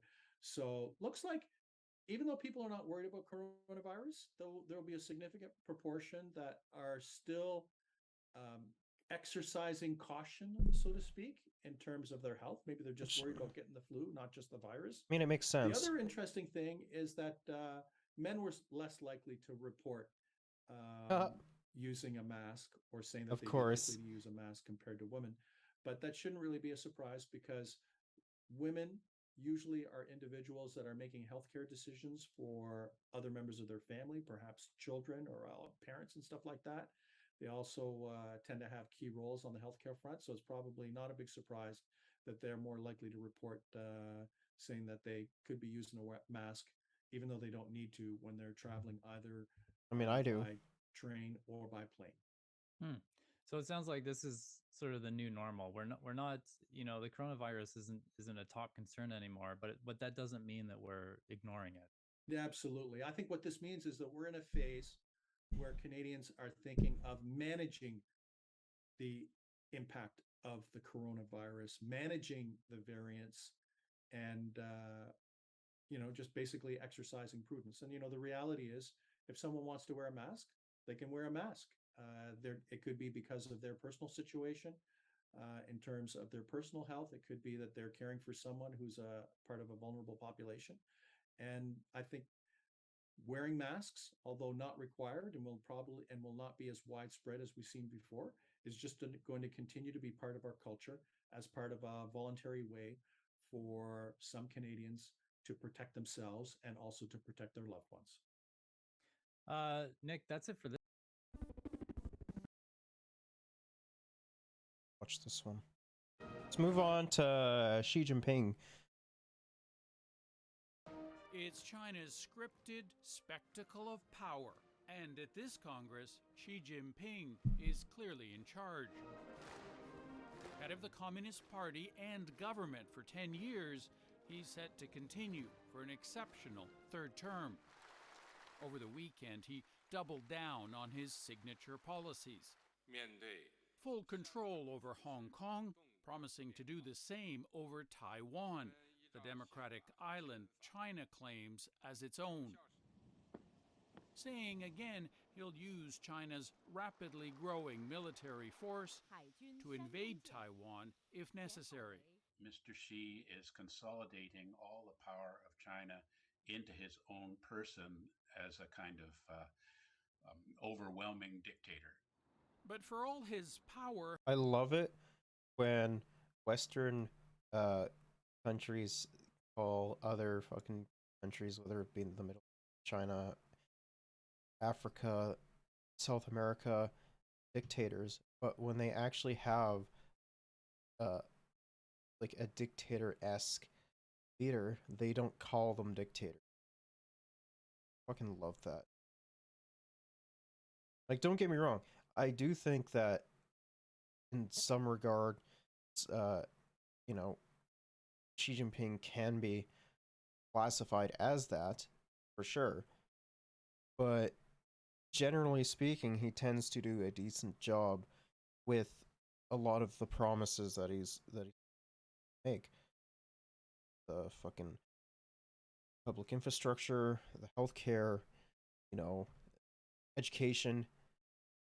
It's way better than like anything we have here. They are fucking prospering. Well, we are heading into a recession. There is grumbling on the streets over Xi's tough zero COVID approach to the pandemic. I mean, I really hope these the zero fucking COVID policy I do stupid. But like generally speaking, people in China understand that, you know, if you lay low, keep your head down, the government has your back. regulations will ease up soon, he It's like an says. older brother. They're frustrating. Ever since COVID first appeared in China in 2019, much of the country has experienced some kind of lockdown. Even now, more than 300 million people can't move around freely, as Beijing prefers lockdowns and apps that restrict movement to widespread vaccination. That's also stifled China's once booming economy, with the World Bank predicting only about 3% growth this year. Property prices have slumped. 1 in 5 young people is unemployed. And so if the economic... I mean, but China has way better social safety nets than we do, though. So that isn't necessarily a major problem for them, even if it goes down by 3%. Heft, which China has relied on for so long, were to falter or stall, or if it kind of goes through, you know, kind of a recession with Chinese characteristics, then I think there will be consequences. While they fully understand, party loyalists insist most in China support that trade-off in Xi's COVID policy. They still want to continue to practice with a dynamic zero COVID policy because they put a higher premium on human lives. But on the eve of the Congress, one protester dared challenge that party line. He unfurled a banner on a busy Beijing overpass, calling Xi a dictator and demanding an end to zero COVID. The banner was removed by police. I mean, it's exactly the kind of like hog status that we had in the West. Except in the West, it was more like, it was more prevalent, exaggerated. Because, you know, people do have rights to go out and like protest and shit.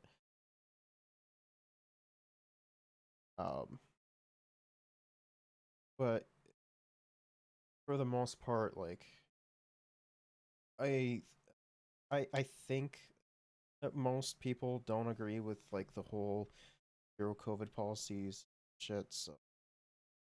Police, but not before his message went viral on China's internet with words of support.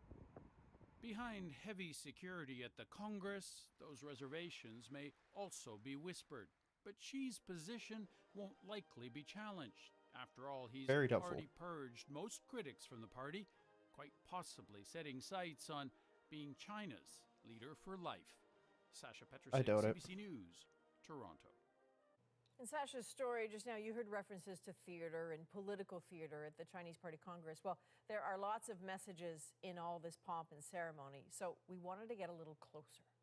Look at who's on the stage, a place reserved for the most important in Xi Jinping's circle. This man, Zhang Gaoli, right in the front row, accused of sexual assault by Chinese tennis star Peng Shuai. That allegation initially kicked off a Chinese Me Too movement. Peng Shuai all but disappeared from view. For months, the whole sporting world afraid for her. But here he is, his power and reputation unchanged. I mean, like, how is that any different from a vast majority of other politicians? Like, especially like on the conservative side. Like, we know that, you know, that politicians get up to some very fucking sketchy shit. So like, whenever it happens to like a fucking Chinese politician, automatically seen as bad and like is made public and everything. But when it comes down to say, I don't know, Canadian politicians, you know, it's not really talked about at all. and swept under the rug because it fucking hurts their chances or some shit bullshit like that, or it's like it's uh it's invading on um their privacy or some shit like that. No, they should be held accountable regardless. Then there's Deng Pufang, son of Deng Xiaoping, one of the most important people in China's modern history, some of whose policies have been overturned by Xi Jinping.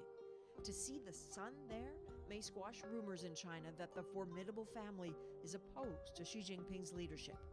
And finally, Song Ping, 105 years old, a retired Politburo member who recently released. Bro, he looks like he's gonna fucking die at any minute. Like, he just needs to step down. There, like, he's getting too old to play that. He looks like the fucking Joe Biden of China. Released a video implying Xi Jinping's vision of China might not be the right one. And yet, he's here. The message their presence appears to send: they are now in line. Xi Jinping's China is the only China. And so what does that solidified power mean for the rest of the world? What does it mean for Canada? Victor Xi is an expert in China's financial policies, which makes him perfectly positioned for this question. So Victor, thank you for being with us. Let's talk about what Canada needs to pay attention to. So today, China was supposed to release its national economic data. It didn't. It says it will delay it indefinitely. What message does that send to the rest of the world? Thanks for having me. Yeah, indeed, it's not really a good sign. China is the second largest economy in the world. It has It is the world's largest trading country. It has a reputation of having a very competent bureaucracy. So for the bureaucracy to not announce a standard set of figures like GDP growth, that is really surprising. I mean, like, GDP growth is irrelevant, though. It doesn't dictate on how well your economy's doing or your country's doing. Like, GDP is just how much money the fucking capital owners are taking from the working class. The only conclusion that one can get is that likely the numbers are not good. And since China is having a party congress right now, the authorities likely decided that these bad numbers would be inconsistent with the celebratory mood of the party congress, and therefore decided not to announce these numbers. So, but you know, of course, the world can guess what's happening, and the news likely is not very good. So, I mean, a lot of Canada's connection to China has been an economic one. You know, this country has a trade surplus in agriculture, for example. But when China is prioritizing security and state-run enterprises, as we heard in Xi Jinping's speech, what does that mean for Canada? So I think for commodities trade, likely, you know, that will go ahead as normal, unless, you know, of course, China were to impose additional sanctions on Canada, which it has done in the past, of course. But, you know, for kind of joint ventures between Canadian and Chinese firms, that may have to go through additional red tape, perhaps on both sides, you know, certainly on the Chinese side and potentially on the Canadian side. But the slowing economy overall, of course, means that consumer demand is going to be weaker in China, and that there's just going to be weaker economic activities in China, which will directly affect Canada. And I suppose, briefly, you know, a lot of people have pinned hopes on this COVID zero policy ending. It's not. What's the effect of that? This policy is not going to change overnight. It's not going to change in the foreseeable future. So that means in terms of short-term tourism, in both directions, you know, both people from North America going to China and Chinese tourists coming to North America, that's really not going to resume in the foreseeable future. They're not going to spend all this money that they used to spend in North America. Fortunately for us in education, the students who are staying for the longer term, they continue to come. But zero COVID also will slow down economic growth in China, because Chinese cities will see a whole series of rolling lockdowns in the foreseeable future. It goes on.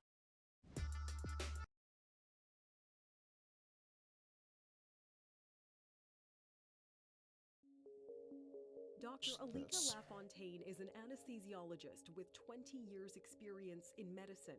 But for the next year, he's got a new job. President of the Canadian Medical Association, the largest national advocacy group for doctors. On a recent trip to BC, Dr. Lafontaine's colleagues at Royal Columbian Hospital in New Westminster made him feel right at home in the operating room. A far cry from his days in medical school, a time he says was so difficult he almost walked away from his dream. It was very intimidating for me coming into medical school without having any medical background on either side of my family. My mom's a first-generation immigrant. My dad comes from a small farming community in Saskatchewan. So ever since we were young, we didn't have a lot, but we always had big dreams. I sit here now as the head of an association that's been around for more than 155 years. You know, there's more than 92,000 physicians across this country. And we all share a belief that we can make a difference in people's lives. I think the scariest part of what's going on right now when it comes to physicians and providers is that they've lost hope. Would you say Canada's healthcare system is collapsing? I would absolutely say that it's collapsing. 100%. And for a lot of us, we hear about this collapse. Most of it comes from underfunding of the healthcare system by the provinces, given the money from the federal government. Spend on healthcare, pocketing the rest of it by trying to undermine the national or public options, privatize the industry to make sure that corporations are able to make money off of the healthcare crisis that we're currently facing. Collapse, but it doesn't affect us directly. And when you actually are in the health system where people are waiting, 10, 20 hours to get into an emergency room, or when someone puts an advertisement into a newspaper hoping that they can connect with a family doc, you can't help but acknowledge. A lot of that also does come from not having enough, doctors on site because of how fucking expensive becoming a doctor is. Which is the main way how we can actually fucking solve that problem is by making post-secondary education free, as well as building new hospitals in areas that don't have access to them or have limited access to them. That we are at a very, very different place than we've ever been in healthcare. Why is Canada's healthcare system collapsing? The crisis was decades in the making. True. I think we often look to COVID as, the triggering event, but in reality, whether it was COVID or something else. COVID just exposed the cracks, flaws within our systems, whether it be healthcare, whether it be education, whether it be long-term care, whether it be transportation, or just the disgusting underbelly of the capitalist system in general. There was a stress that was coming on the system. These decisions we've made over the years weaken the link between patients and providers. And I think if we rethink the way that we design care around that again, I think we have a lot of hope of making our way through this stress. Many Canadians are experiencing that stress through a lack of access to doctors, long waits for treatment, and hospital closures. But doctors and nurses say their mental health is worse now than ever. Yeah, that's also another thing, is that their mental health has definitely stagnated due to COVID, because they had to put a fuck ton of hours on, and now they're facing burnout.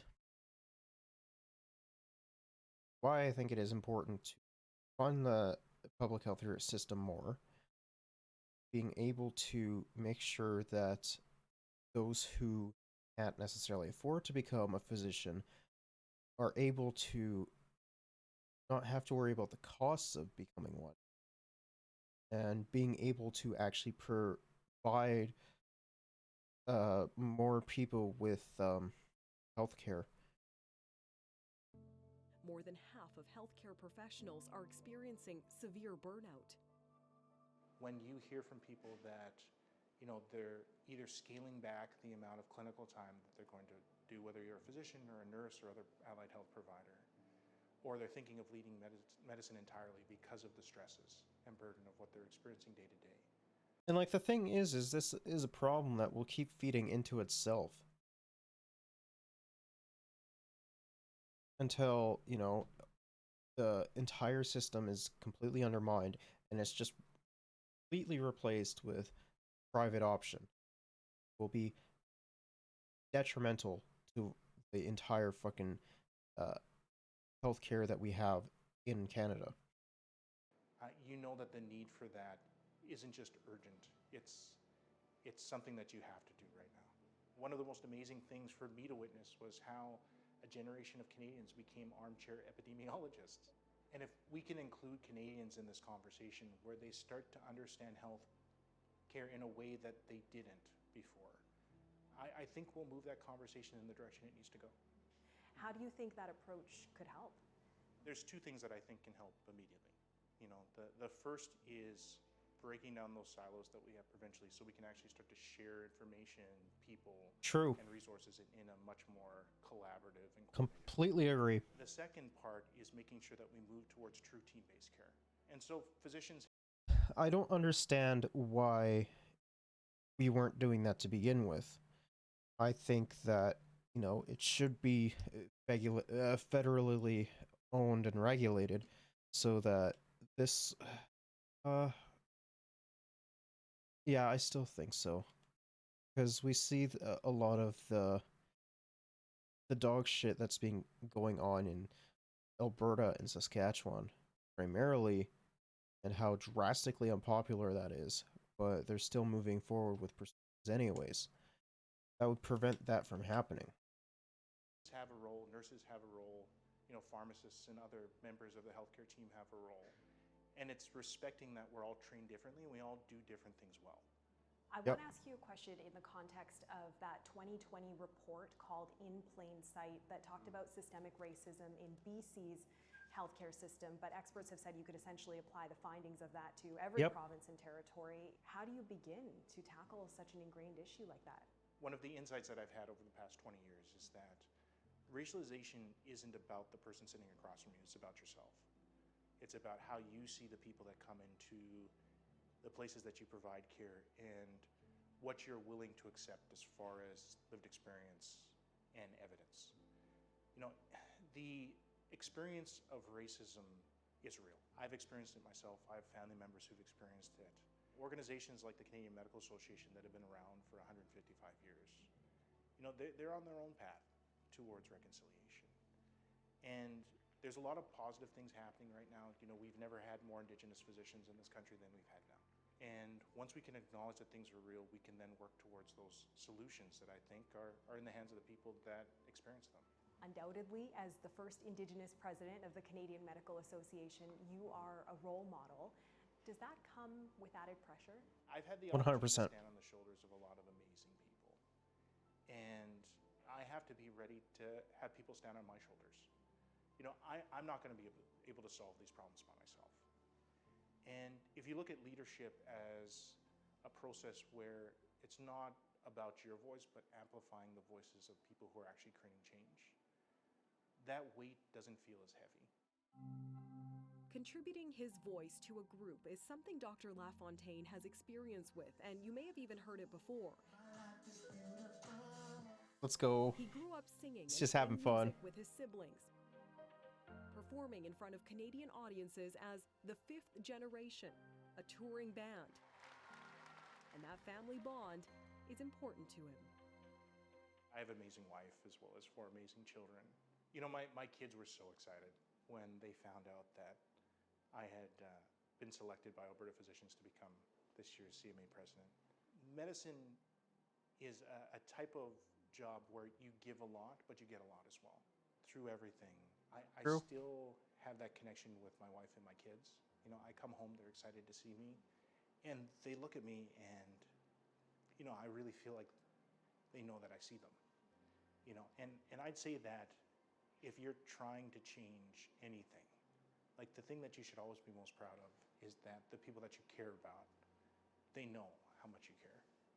I think I sense some emotion coming up as you talk about that. It must mean a lot to you to know that your family knows you see them. What piece of advice or wisdom would you want to make sure you instill in them? It's this idea that when you connect with people, like you can change the world. We often talk about systems and processes. I mean, we're a hyper operationalized society. I think the average Canadian sometimes looks at leadership in medicine as very disconnected with what they're going through. And it is true in a lot of ways that when you come into the system, you feel faceless. But at the end of the day, it really comes down to people and connecting with people. Because I think if you see each other clearly and you start to care about each other again, you can't help but change. Yep.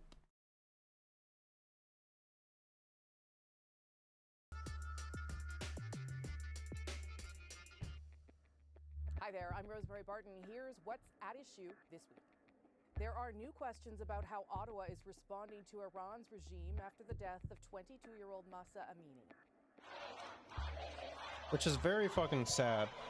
Scenes like this in Iran have also sparked protests here at home, with Iranian Canadians calling for a tougher response from the federal government. We want action! We want action! We want action! Calls for more action now echoed by the leader of the opposition. Will the Prime Minister have the guts to stand in today and announce he's banning this terrorist organization? So tonight we're asking, Wait, how what? damaging could Iran be as a foreign policy issue for this government, and how can it be used against them politically? So let's bring in at issue Chantal Hébert. I mean, all you have to do is just say that you stand with Iranian women, and choosing that they have autonomy over, their own bodies and what they wear. That's realistically all he has to do.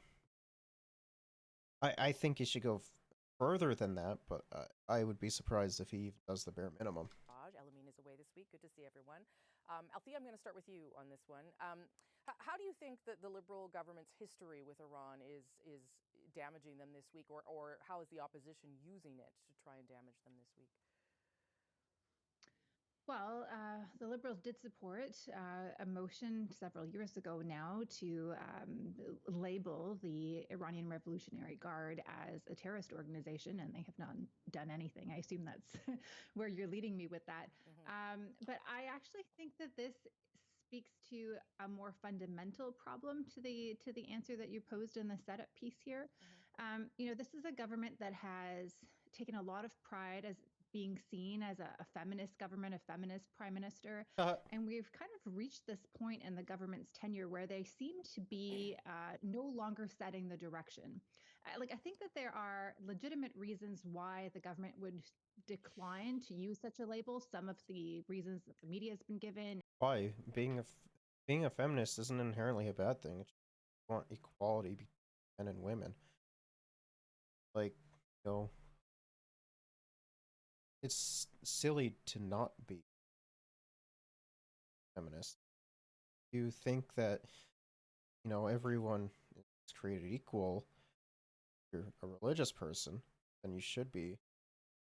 As well as, if not, see everyone as an equal, then, there's no reason why you shouldn't be. Because otherwise, if you don't, you're just a fucking misogynist. Let's be real.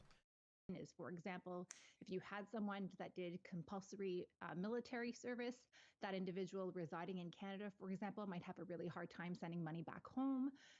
There are, concerns, legitimate concerns, that you could see why the government would not necessarily take that stand. But I think you can ask yourself the question, who is steering the ship? And more it seems like the government is relying on the public service, and it itself is not setting the direction. And so I think that this speaks to a greater problem, frankly, that starts at the head in the Prime Minister's office, where there is a sense that the government is directionless, that it is rudderless. It is something you hear. And I mean, yeah, when it comes down to women's rights and shit, they kind of fell off the boat a long time ago in that regard.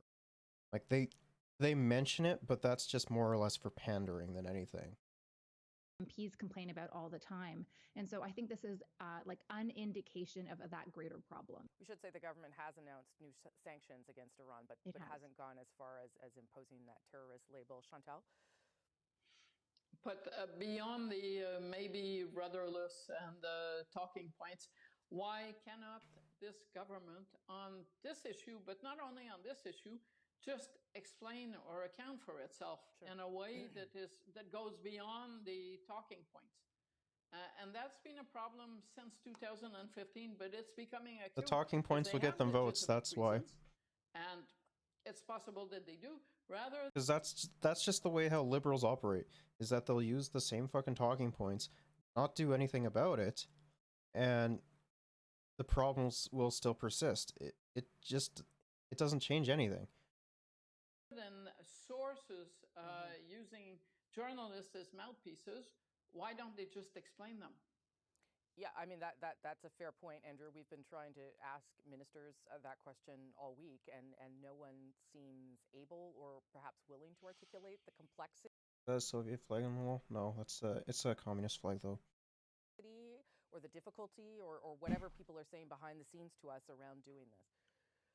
Yeah, and it's not just what the government has done or not done in the last week or the last month, but in the last 7 years.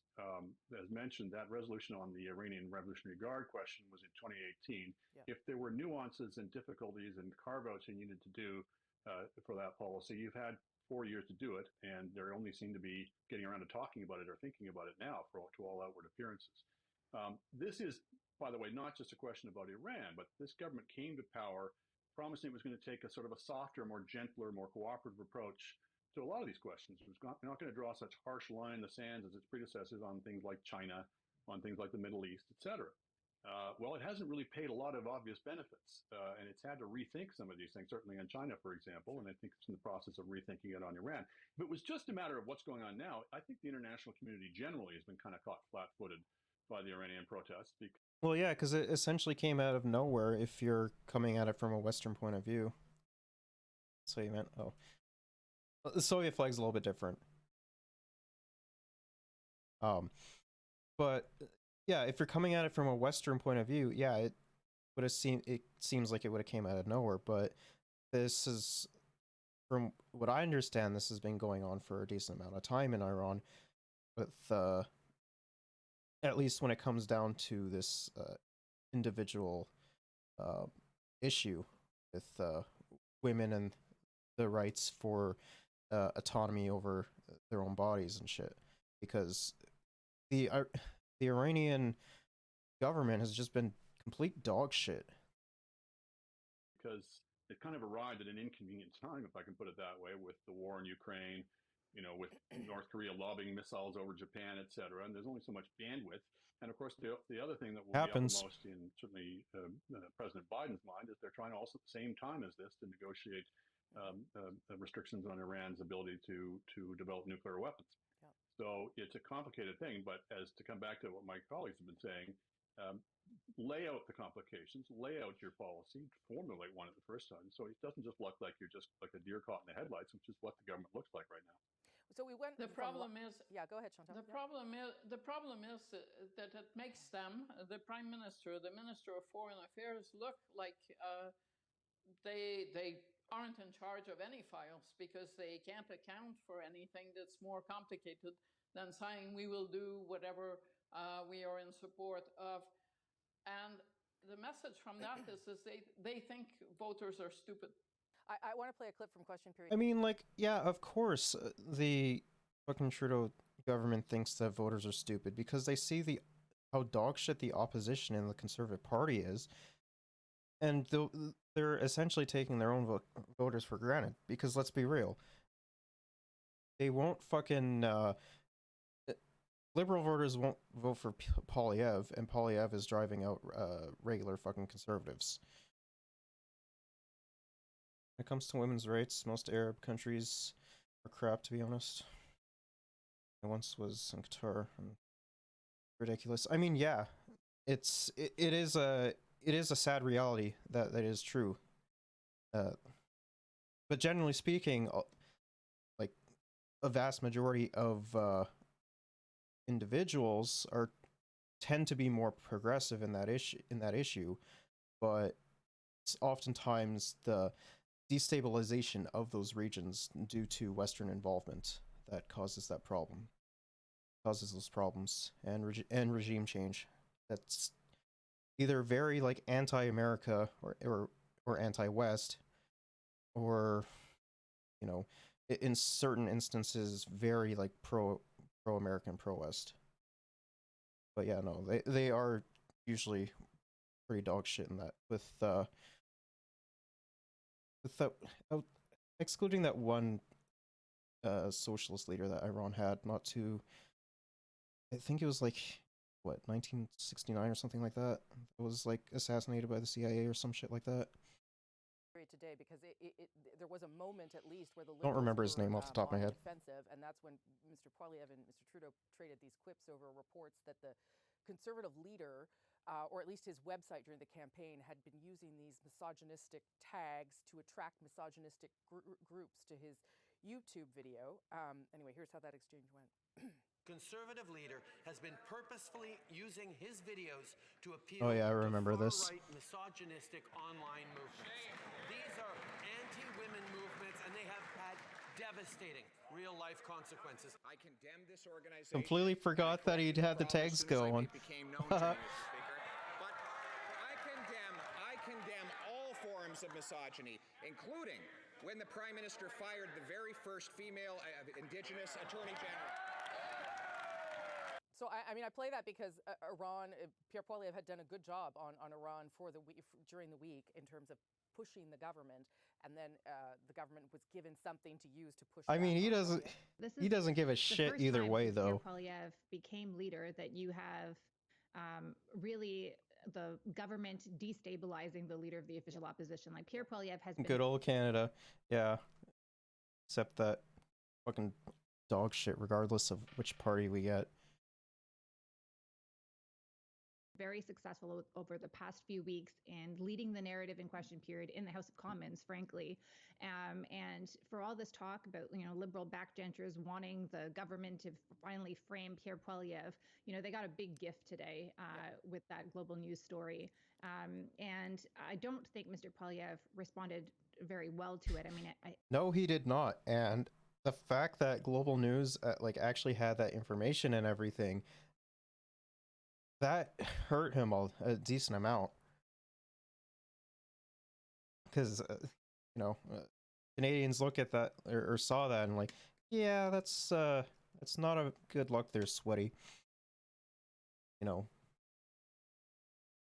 Like a more, I guess, progressive in terms of speaking of North American standards government. Yeah, it's not gonna look too great on fucking Millhouse looking ass conservative leader. It's kind of strange to me that he would say that he condemns that organization. There's no organization per se to condemn. Must admit, I got a citizenship living in Germany, and I don't see through Canadian politics right now. I mean, yeah. To be fair, though, Canadian politics is very fucking boring. It has been popping off, though, since Poilievre has been the conservative leader, because the conservative leadership debate was so much fucking fun.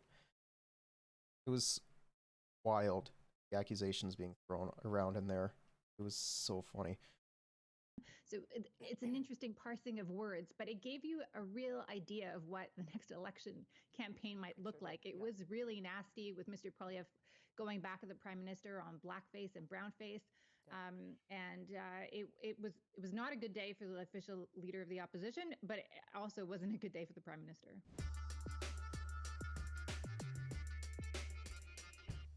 François Legault's Coalition Avenir Québec formed government once again this week. Merci. Not really surprised. Merci tout le monde. But despite securing a strong majority with 90 out of a possible 125 seats, the CAQ received 41% of the popular vote. Results that have some opposition parties and others in that province calling for electoral reform. So tonight we're asking, what will it take for electoral reform to be seriously considered in this country? Let's bring in at issue Chantal, Andrew, and Althea. we'll start. I mean, like, if electoral reform was to happen in this fucking country, which I highly doubt that it will happen, because it doesn't either benefit the conservatives nor the liberals. If it does happen, I think it should be more of a ranked choice voting system rather than the dog shit system we have now. Because, like, if you live in like certain areas, you don't really get, fucking choose what you fucking get. With Andrew because it's one of his favorite topics. I think that's fair to say, Andrew. Let's talk. We've talked about it before. Let's talk about it in this instance and why it's worth talking about it again, given what unfolded in Quebec. Well, it's another in a string of elections, but Lots and lots of issues are even worse here. War affect politics greatly in Canada too right now. The Russian-Ukraine war, yeah, it tends to get brought up a decent amount. The gas prices do go up a decent amount as well, because like the fucking oil lobbyists love paying off the fucking government, as well as just fucking raising prices so that they can maintain their fucking corporate or maintain their fucking profits.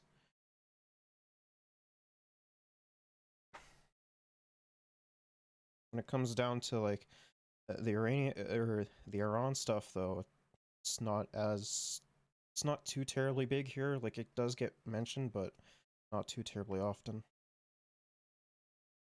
But that produced very strange and anomalous results, and this is particularly going when you see not only the result of the CAQ, but the Liberals having finished fourth with a historic low of 14% of the vote, our official opposition, while the Conservatives, who had 14 or 13 point something percent of the vote, get no seats and down the line.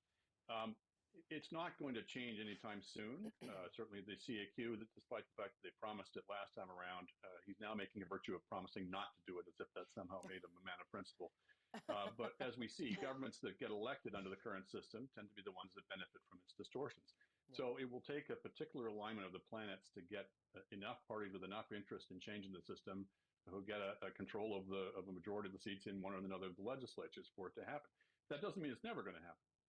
I think I disagree. I don't think it'll happen. Is certainly tilting things slowly towards it. We're getting more and more anomalous results as we move further and further away from a two-party system. We're now prices are crazy right now, around 2.2 pounds per euros a liter. That's fucking crazy. Some places in Canada have it pretty fucking bad. It's like one. I think the last time I saw it was like 182.5 or something like that, which is ridiculous. Now into 3, 4, 5, 6-party politics, and the more parties you have in a legislature, the stranger the results you get from first past the post. I think, and certainly the quality of debate and the level of public knowledge in this is yards ahead of where it was 10, 15, 20 years ago. But I think the only thing that will finally get the ball rolling is if we can get some level of government somewhere. Could be a city, could be a province, that changes the voting system in some way. Because the biggest... But I mean, we already have cities that already run on like a ranked choice voting system, and it's been widely successful for them. The thing is that I don't think it will be adopted either provincially or federally. Like, maybe like for the municipalities it might. I would be surprised for some, but it very well depends on area. But right now, all that we're seeing is like at most like it's been implemented in, I don't know, mayoral fucking races. Advantage the status quo has, it's the status quo. We only have first past the post at every level of government in this country. And so a lot of people think that's really the only system there is. And when you start to propose alternative models that are in use by 90 countries around the world, everyone treats it as if it was the first time this had ever been discussed on the planet.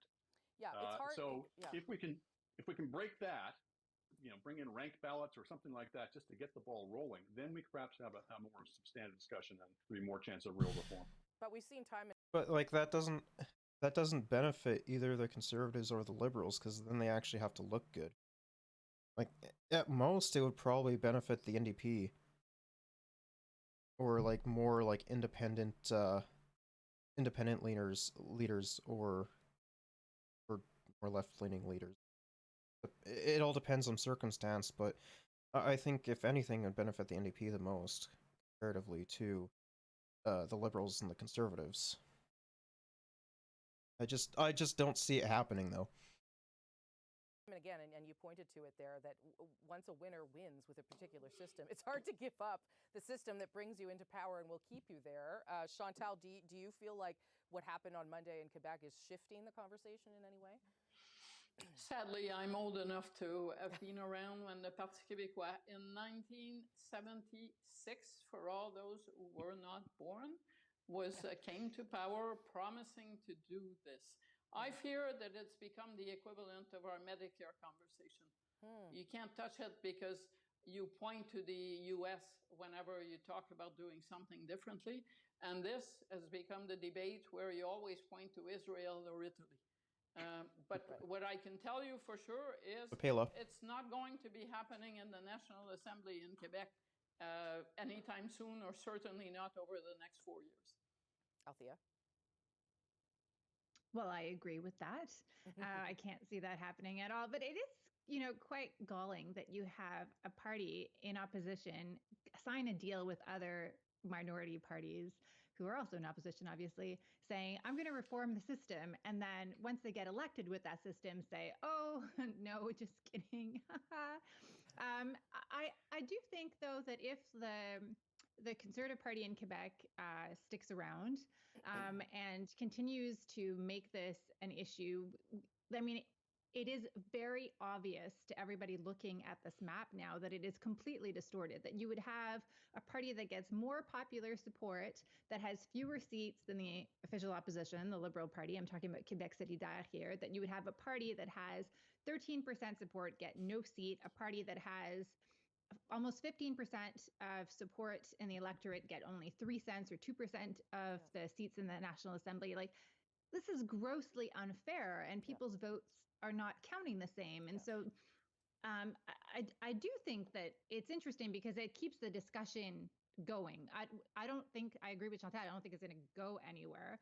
But, if Justin Trudeau is listening and he just heard Andrew Coyne say that if there were ranked ballots, that would be a great thing. I mean, maybe you're giving him an idea to run on because he suddenly decided that, oh, if I had gone ahead We already with know my that's not plan going to for ranked happen. ballots, everything would be great. It's just, I think we all need to realize that we shouldn't believe politicians who promise these things and get elected in a system that benefits them. Chantal and then Andrew. So 2 points. I don't believe you can move to electoral reform federally with only one party saying, I want to do ranked ballots because it's going to be great for me, which would have been the situation if the Liberals had tried to push it. I don't think that's the way to go about it. Second, how many votes did François Legault lose over breaking that promise before the election? Oh, zero. Sorry. I mean, that's the problem. But there is a risk, Andrew, I think, to Althea's point, of voters seeing that their vote counts differently depending on who they vote for and where they live, that not all votes end up, equal in some ways. And I wonder if that is not sort of will contribute to voter apathy or I mean, it didn't in Quebec, so maybe I'm making my own point, but I don't know if it could. Well, part of it is there's so many things we just kind of take for granted as being part of how elections work that are crazy. For example, every election, we in the media tell you about which are the battleground ridings versus the safe seats. And it never occurs to anybody to say, wait a minute, isn't every riding supposed to be a battleground riding? Aren't they supposed to be fighting for votes and fighting for seats everywhere in the country, not just in a handful of ridings? Or we take it for granted that, oh, you can't vote for the party you really want to support because you might split the vote. So therefore, you have to vote strategically, i.e. vote for some party you don't really like, but you hope will beat another party you hate even more. The things that we take for granted in our system are things voters that are voting for Liberal. entirely produced by our system. And our system is, in fact, not the only one there is. It's one that very few countries on this earth use. So it's an education process. It's not going to happen overnight. I just want to make clear, I'm not actually proposing ranked ballots as an appropriate reform. I'm just saying get something somewhere that isn't the status quo, somewhere in the country, I mean, so it that would we make, can break yeah. this idea that this is the only system there ever is. I mean, it would make election night much more compelling if we had to look at more than 30 ridings to see where the vote was going to go. Chantal? Well, one, the voters are not equal. The Magdalene Islands, and this isn't just the Quebec example, with, I don't know, 12,000 people have as much way as my riding in downtown Montreal. And that is the way that Canada is kind of set up provincially. But second, if you're going to have that conversation, you will have a conversation about the fact that a lot of voters crave stability and stable governments, and you can't escape that particular notion. Last word to you, Althea, on that. 2 points. On preferential ballot, I agree. I don't think the Liberal government would have been able to pass this without the support of other parties in the House, but they never made the case to the country. They never tried in committee to make this case. And when you think about it, like, the UCP is a preferential ballot. The Liberal Party is a preferential ballot. The NDP is a preferential ballot. The Conservative Party choosing their leader is a preferential ballot. Like, we use preferential ballots all the time. There is a case to be made. The government was just not making it. And the other thing I will say is that the voting distortions that we saw on Monday night in Quebec, they do matter because they freeze out voices in the National Assembly. So lots of people who voted for representative don't actually have speaking time in the House at the moment. And so they'll have to find a way to make sure that these voices are represented. Otherwise, people will just get angry and angry. And we already have a legitimacy problem, not just journalists, but politicians as well. And I think this feeds into that whole conversation. See, that was a lot more fun than I expected, and I knew it would be because of you guys. Okay, thank you very much. I'll see you back here next week. Okay, let's watch how poverty drives disabled Canadians towards medically and Hello, you've reached the Provincial Health Services Authority telephone line. this is going to be really sad. Medical assistance in dying. The countdown to Joni Cowie's death has begun. Your call is important to us. If you call the number on the government website, they will provide doctors that will sign off for you. Like many disabled Canadians, she is stuck in a cycle of poverty and despair. It's no hope for anybody in Ontario. That's a good boy. So she's planning to end her life with the government's help. They could have me dead in 90 days. That's what I was told. Like in my case, the problem is not really the disability. It is the poverty. Les Landry is in the same position, wanting to live, but seeing no other option than death. These two are for my asthma. This is for my COPD. Since when did we stop looking at the value of human life in this country? It's a question people... Since we adopted the capitalist system, it's when we stopped the value of human life. It's a sad truth. Because capitalism reinforces the structural violence in the form of poverty, which oftentimes leads to people ending their lives, whether it be medical ways or non-medical ways in the form of suicide. People with disabilities and their advocates ask constantly. We can organize medical assistance in dying in approximately 2 weeks in a very organized and efficient manner. Yet it is so difficult to get my patients the social support that they need to live well. That is morally distressing.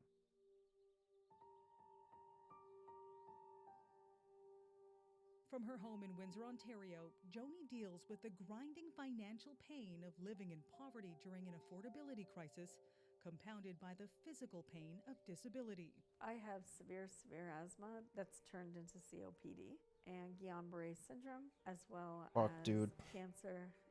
I also just recently fractured my back. I'm tired a lot. The pain is excruciating. He told me. Joni lives with her 3 dogs and her daughter, who is also disabled. They have no family support, so they have to find a way to survive on $1,228 a month Joni gets from Ontario's Disability Support Program, That's plus a few it? $100s more for her daughter. Even with subsidized housing, it's not nearly enough. We have about $59 left to buy groceries in a month because our home, we have to have housing insurance, rent, hydro is high, gas is high. I get angry at people who say you need to budget better because I just want to say to Me them, too. go to hell. It's not a matter of budgeting, because generally speaking, you know, you're in economic instability, you're going to be spending on necessities or your luxury items or drugs. It's just a piece of propaganda that is propped up and is kept up, as well as a lot of these people say that don't recognize how fucking expensive it is to be poor. Hell. I really do, and I don't swear very often. Here's the thing, Joni's financial struggle is not at all unique. During the pandemic, the government decided working Canadians needed at least $2,000 a month to live, while the disabled were forced to get by on much less. They had CERB, but not for people with disabilities. People with disabilities have been put on the back burner, and nobody gives a damn about them. Disability support. And it's disgusting that that's the case. There's no reason why we shouldn't be devaluing the lives of those who are on disabled and essentially driving them to these means. Reports vary from province to province. On the low end, imagine surviving on $705 a month, as people with disabilities do in New Brunswick. Or how about living on $1,358 a month in Vancouver, where the average rent for a one-bedroom apartment is $2,500. The most recent numbers from Statistics Canada reveal 41% of Canadians living under the poverty line have a disability. That's more than 1.5 million people, about the population of Montreal. Our social assistance rates place people with disabilities below the poverty line, approximately 25% below the poverty line. So honestly, this is legislated poverty for people with disabilities. This is the kind of care that's needed. Dr. Nahid Dasani is a palliative care physician and professor of community and family medicine at the University of Toronto. He gave us a tour of the East Toronto neighborhood where he offers street-based care, often to people with disabilities living in poverty. Many of the people we care for are dealing with serious illnesses, but often they're very sick because of their social circumstances. There are significant health outcomes if we don't address those issues and treat those issues. The result, Dr. Dosani is increasingly discussing MAID, or medical assistance in dying, with his patients.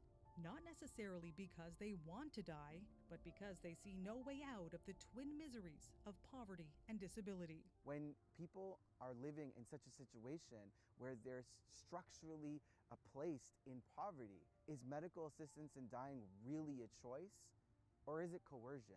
Under Canada's first medical assistance in dying law passed in 2016, a person's death had to be, quote, reasonably foreseeable to be approved. Last year, eligibility was expanded to people who have a, quote, serious and irreversible illness or disability that causes intolerable suffering. Now, people like Joni qualify. On social media, it's a constant conversation. But almost everyone is like, yeah, just kind of waiting to see, how it is in 6 months. Going to see how it is in 8 months. We'd like to make it to a year, but I don't think we're going to make it to a year. I've cried a lot at night. I usually stay up a lot at night. I pray a lot. Fuck, dude. In Medicine Hat, Alberta, Les Landry is contemplating MAID and leaving behind his beloved service dog, Annie. Les has been growing steadily poorer and more desperate since his career as a truck driver was derailed more than a decade ago. Disability can happen to anyone at any time. I was doing good. I was making good money, 85 grand a year. I developed a hernia. And then that's when the surgery happened. That's when the blood pressure went out of control. That's when I developed epilepsy and the 3 mini strokes, and things just fell apart. Good girl. On Alberta's disability program, Les was receiving $1,685 a month, plus benefits for his service dog, special diet, and medications. This is my blister pack. Along with timely donations from strangers on Twitter, he was just scraping by. That's for a week. Then in May, he turned 65. In the bureaucratic shuffle, he was transitioned from disability to senior status and actually lost some benefits. I am no longer a person with a disability. I am a senior citizen in poverty. In the past, Les planned ahead, made extra payments on his bills. But he's no longer able to do that and is forced to rely even more on donations. The big picture is if I didn't plan ahead and make them extra payments, I'd probably be homeless. I cannot live the rest of my life on the goodwill of friends on Twitter. No. Les, Joni, and many other disabled Canadians who share their stories with Global News say they aren't against medically assisted dying in principle, but they say Canada should have raised disability benefits before expanding access to it. True. Disabilities and living in pain. They targeted people with disabilities and people with chronic pain. And I said, if you're going to do that, have a responsibility to also lift the benefits and increase the quality of life for people with disabilities. The unironic solution to solve this issue oftentimes are driving people to medically assisted death. Instance, well, it is poverty, which, address the socioeconomic conditions of people who are in poverty, regardless of if disabled, person of color, whatever it is. Their quality of life will go up. And it's heartbreaking to me to see, especially like children and, veterans and people with disabilities to be living like this. It's pathetic. Like, this is nothing new, though. This has been going on for a very long time and will probably continue to keep going. Stories like this that make me hold the positions that I do.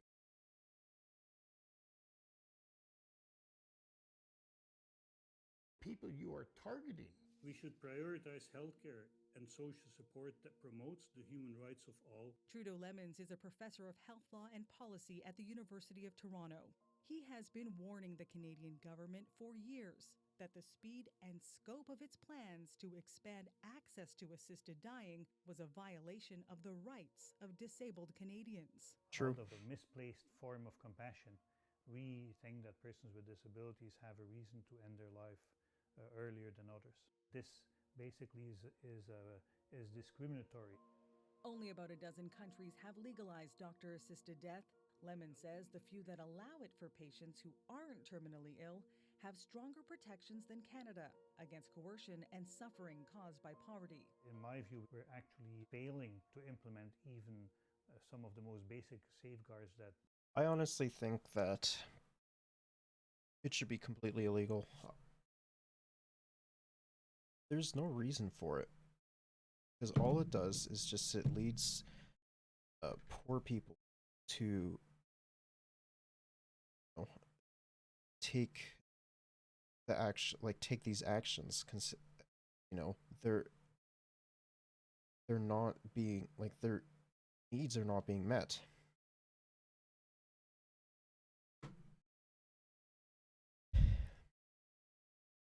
And it's pathetic to me that no one wants to do anything and just look over these people and fucking walk over. Look past these people and walk over. It's disgusting. being left behind by the system. That at least exists in those countries. Belgium and the Netherlands have had assisted dying since the early 2000s. In both countries, doctors are forbidden from suggesting it to patients. They must also exhaust all other options before approving it. We don't even do that here. Getting rid of this idea that we'll first try the least interventionist measures, I find that actually quite extraordinary that we've forgotten, I think, the seriousness of ending the life of a person as a measure to relieve their suffering. As Canada has opened up eligibility, the number of cases has shot up. In 2021, more than 10,000 Canadians opted for. Holy fuck. Over 10,000? That's way too high. No reason why it should be that high. A medically assisted death. That's a 32% increase from the year before. The numbers have increased faster here than any other country where it's legal, including the Netherlands and Belgium. So even though those countries have been practicing medical assisted and dying or euthanasia for 20 years, they are at the rate that we have after only a couple of years. There is no way of knowing how many of those deaths could have been avoided with the right supports, but we know probably a vast majority of them. Let's be real.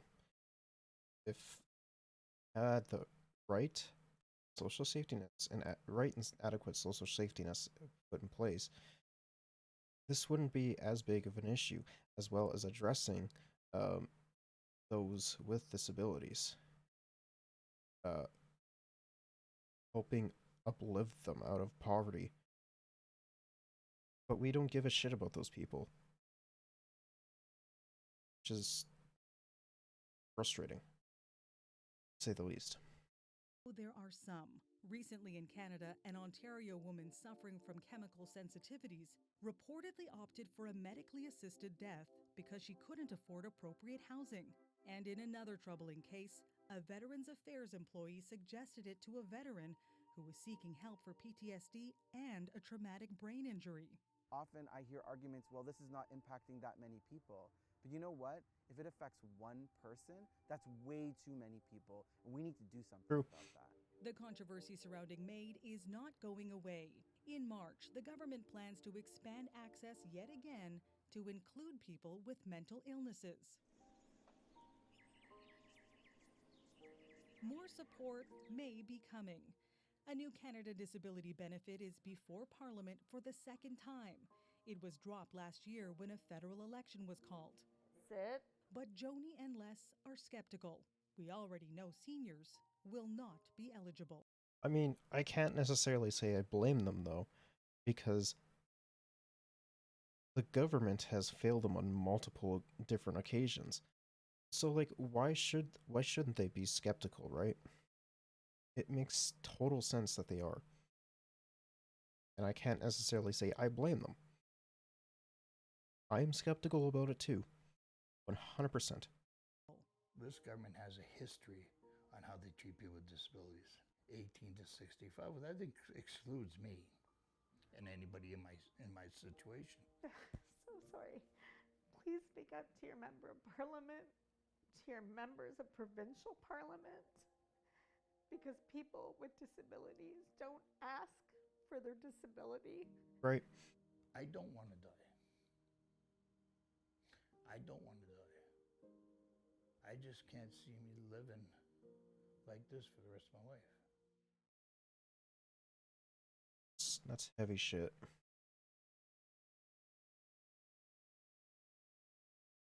On that sad note, it's probably gonna be it for today.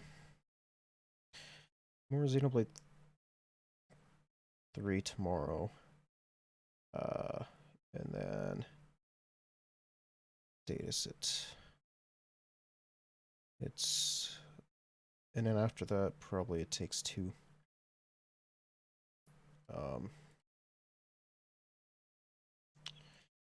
It Takes Two, and then yeah, the probably more like news coverage and shit on Saturday, and also having some more fun as well. So, hope to see y'all there. Take care.